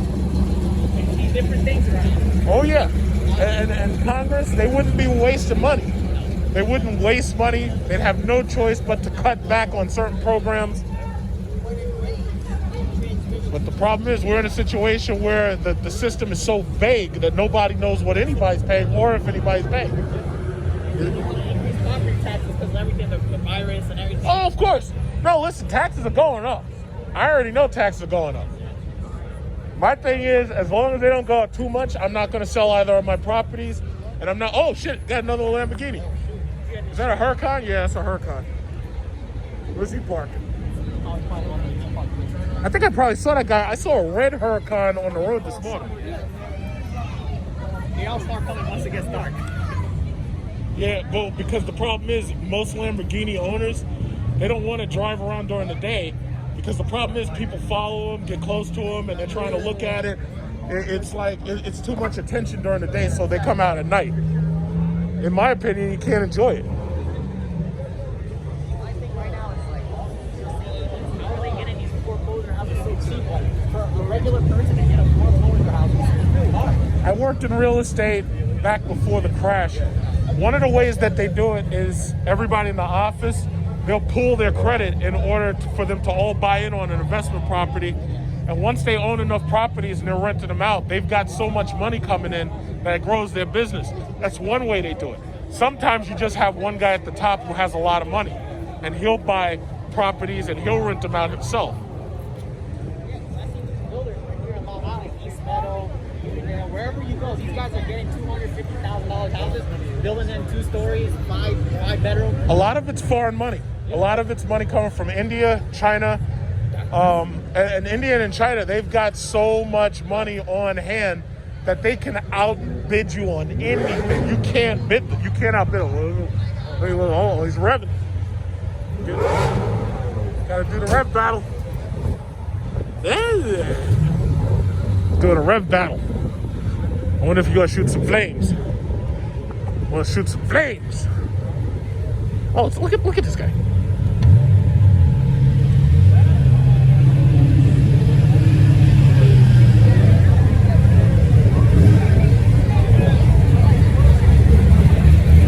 Oh, I thought you were doing a rev battle over here. Nah, no revving here. No rev battle. I think I might win that. Huh? I think I'd win that. You think you what? I would win the rev battle. Oh, I Unless think you there's would. Unless there's an old muscle car. Unless there's all shooting flames out here. You shooting flames? Where flames at?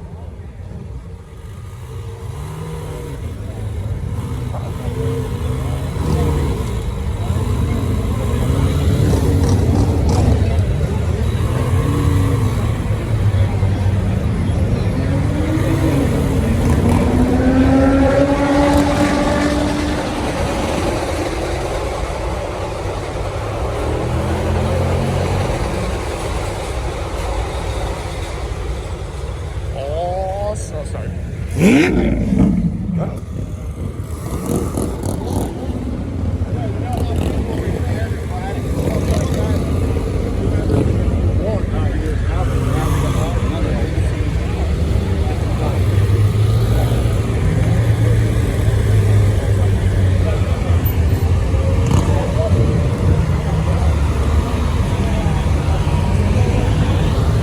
This is what happens when you are the car show.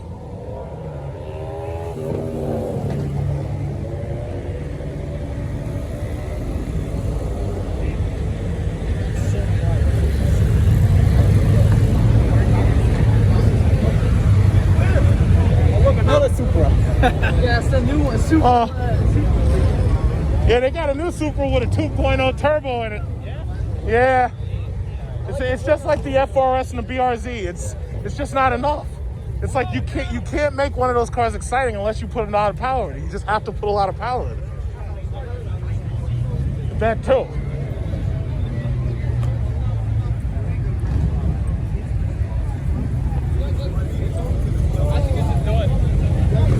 All right, let's go over here and see our friend R.R. Rivato off. Hopefully he's going to the left. Uh-oh. He's gonna take off. He's gonna take off.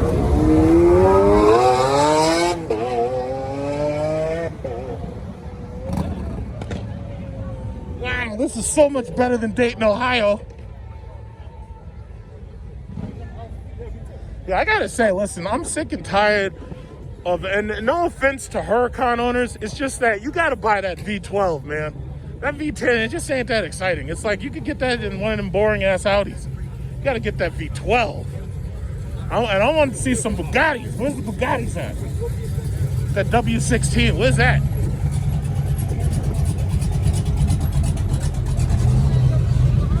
I'm sorry, you got to have that V12.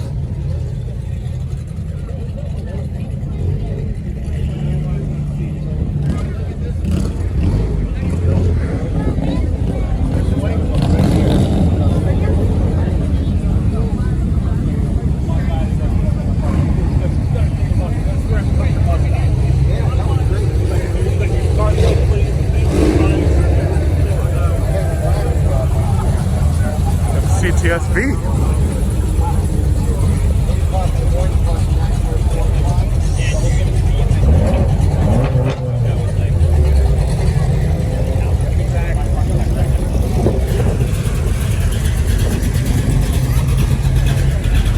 Oh, the Ferrari's out too. Ferrari's leaving.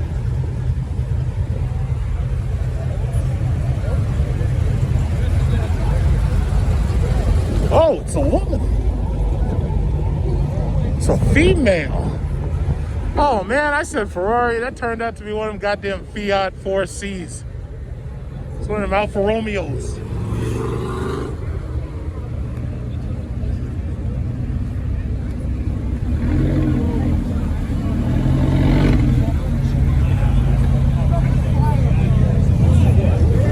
Man, this is so much better than Dayton, Ohio.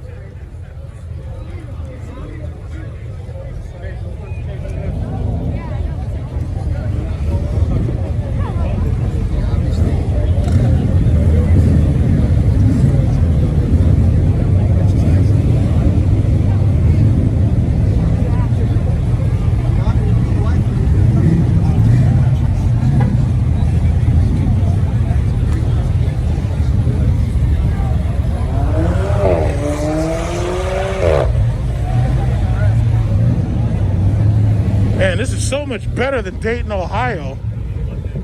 All them Trump supporters.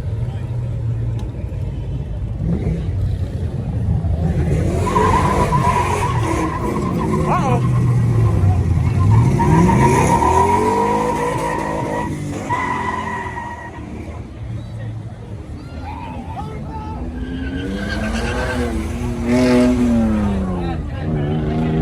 Now this is exactly what got us kicked out last time.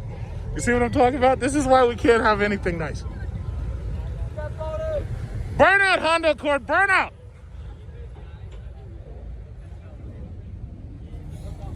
See, this is why we can't have anything nice.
Uh-oh, somebody got hit. Somebody got hit by that light. Red light camera.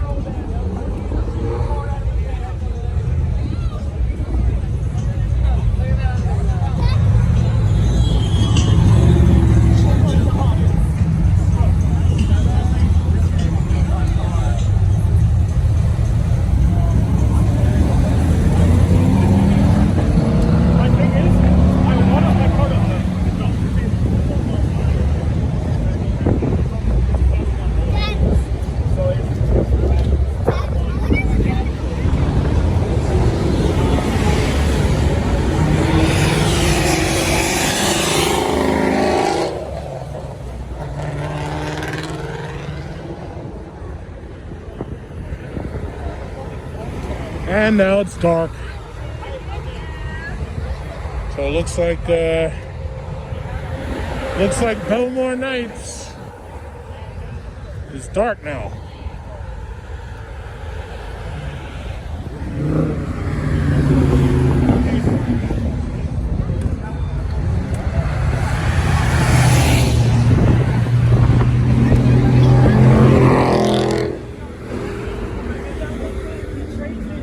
On the bright side, there were no cops that showed up, so they couldn't ruin anything. So that's a good thing, right?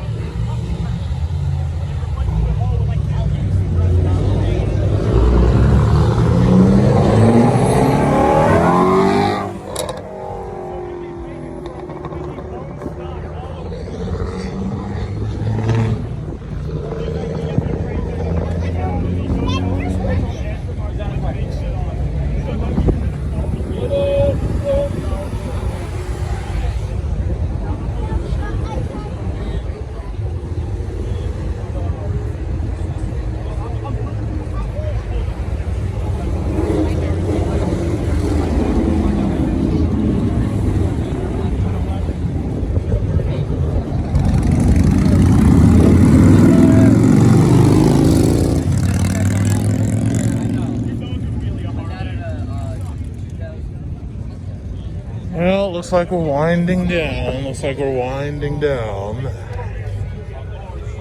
How nice. Looks like we're just winding down. So I guess I'm going to be on my way out of here very soon.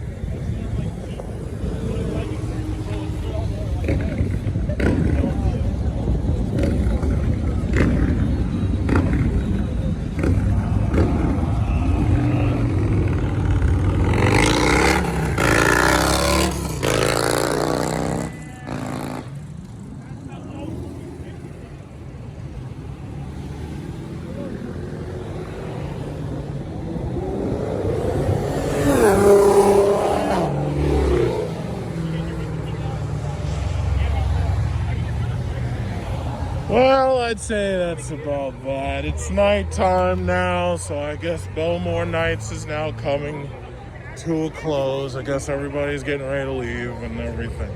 Now, I don't know if there's going to be Bellmore Nights next week. I just don't know. So, let's just be thankful for the Bellmore Nights that we got while we got it. We got some Bellmore Nights. I can't believe it. I'm amazed. I'm so happy. So happy that we were able to get a little bit more Bellmore Nights.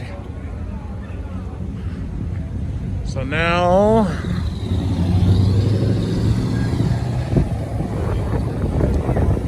guess that's that.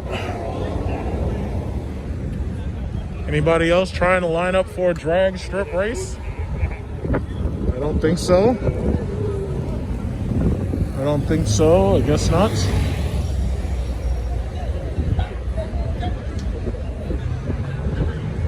I guess nobody else is coming out, so oh well.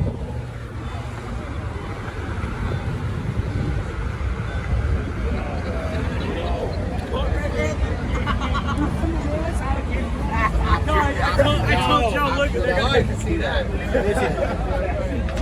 You know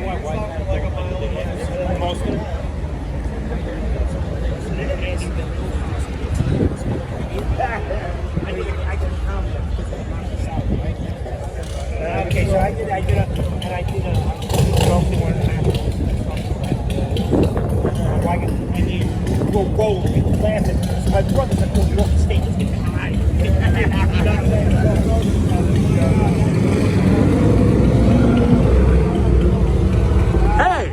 Hey, B5 Blue Hellcat. Yeah. Hyundai Sonata.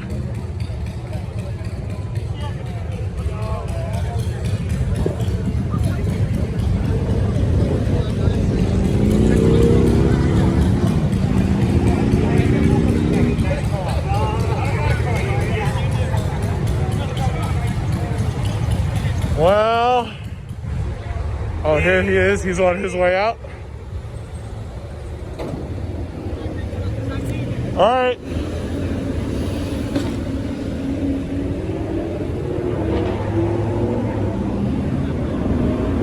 Yeah. Looks like we're just winding down, Just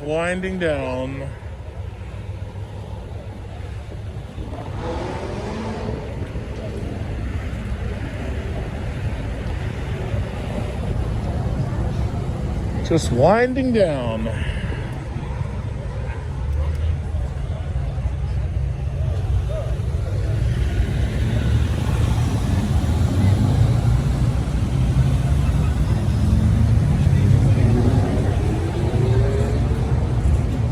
That car looks fun. Okay, well, I guess that's just about enough for me. Nice to see we had such a lovely turnout. Such a lovely sized turnout here.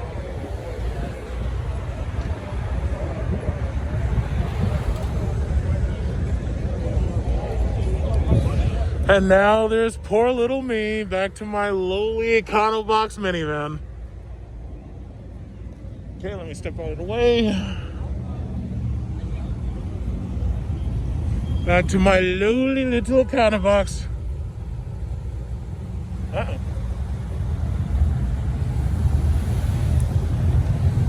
Oh, what do you know? A Dodge Magnum. The car Chrysler should be building right now.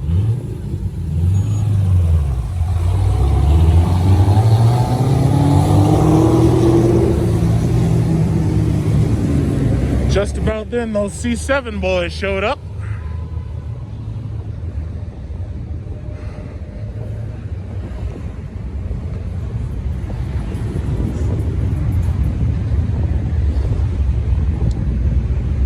Well, that definitely was more fun than being in Daytona, Ohio.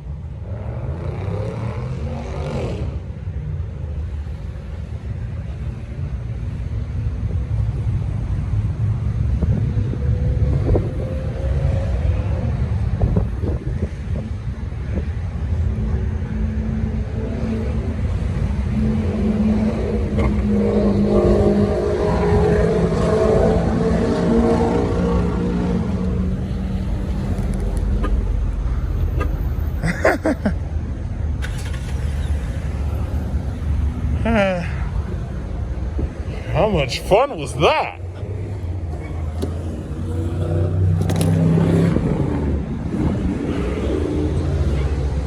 Yeah.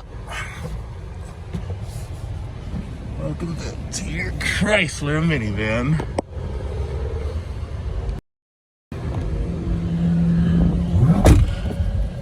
Boy, hell, that was fun. I'm actually very, very happy and very impressed to see some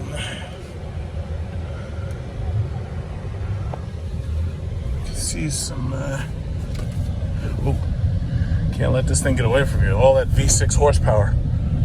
Oh, watch out, brother.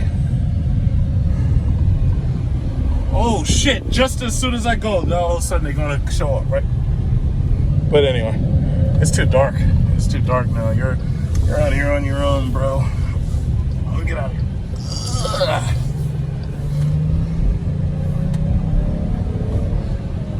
Ugh. Well, what is this? Can you move? Oh shit, it's him. Oh no, it's not. I don't know that guy. Yeah, but see, the problem is, it's like, yeah, Charger Hellcats, it's like everybody's got one of those now. Challenger Hellcats, everybody, we need something new. I'll tell you, even the red eye, the problem is, it's still the same Charger body. We need something new. We need something, I think at this point, I think what they gotta do is, oh yeah, look, oh snap, they're eating outside. Oh snap. Wow, they're dining outside. I didn't know they were doing it like that. But yeah, they passed that Brazilian Rodizio meat. And let me tell you something, man, that's good eating. You go there, I'm guaranteeing you'll be stuffed. It's like all that salt, your eyes will be pulling themselves out of their sockets by the time that you're finished eating there, let me tell you. Remarkable meat. Magnificent meat. These little Range Rovers.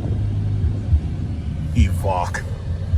It's like, hi, I'd like to buy a Range Rover and I only have $40,000 to spend. Well, look what we have for you. We've got the Evoque. Based on the Ford Escape with the word Range Rover written on it instead of Ford Escape. That's what we've got for you, sir. Yeah, so exciting. 4-cylinder, so exciting.